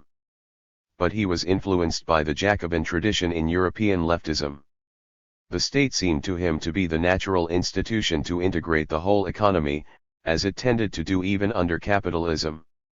Therefore it made sense to use it, which would then evolve into a non-state, non-coercive, public structure. This view was tied to the main tactical difference between Marx and the anarchists in the First International, namely that he wanted it to sponsor workers' parties throughout Europe, to run for government offices, and they opposed this. I think that Marx's pro-centralization, pro-state, view played a major role in the post-Marx Marxists developing authoritarian visions of socialism and authoritarian politics in general. Another main factor in the degeneration of post-Marx Marxism was somewhat more philosophical and subtle. It was the concept of capitalism moving inevitably and inexorably to socialism. The wheels grind on, the workers develop class consciousness sort of as a byproduct, capitalism moves into crisis, and the workers revolt, creating the lower phase of communism. This automatism is tied to Marx's non-moralism, his failure to connect the Marxist movement to any sort of ideal values, so that the workers will fight for socialism because the workers will fight for socialism, not because it is the morally right thing to do. Therefore there is no need to say much about what a socialist society would look like, as a goal to aim for, because it can be relied on to happen, to work itself out. As I have shown, there were alternatives to this view in Marx's Marxism, a belief that there were not one but two possibilities, which required a moral choice. But this was not emphasized in their overall work and was easy to miss. Similarly, by scouring their writings, it is possible to find elements of a vision of a liberated communist society. It would be without a mental manual division of labor, ecologically balanced, without a state, etc. But this too was rarely raised. Nor was there any effort to refer to a moral standard and ethical goals. So what happens when what history produces is a totalitarian mass-murdering state capitalist nightmare which calls itself socialist? Most revolutionary Marxists decided that since this was what came out of the historical process, it must be actually existing socialism. So it had to be accepted.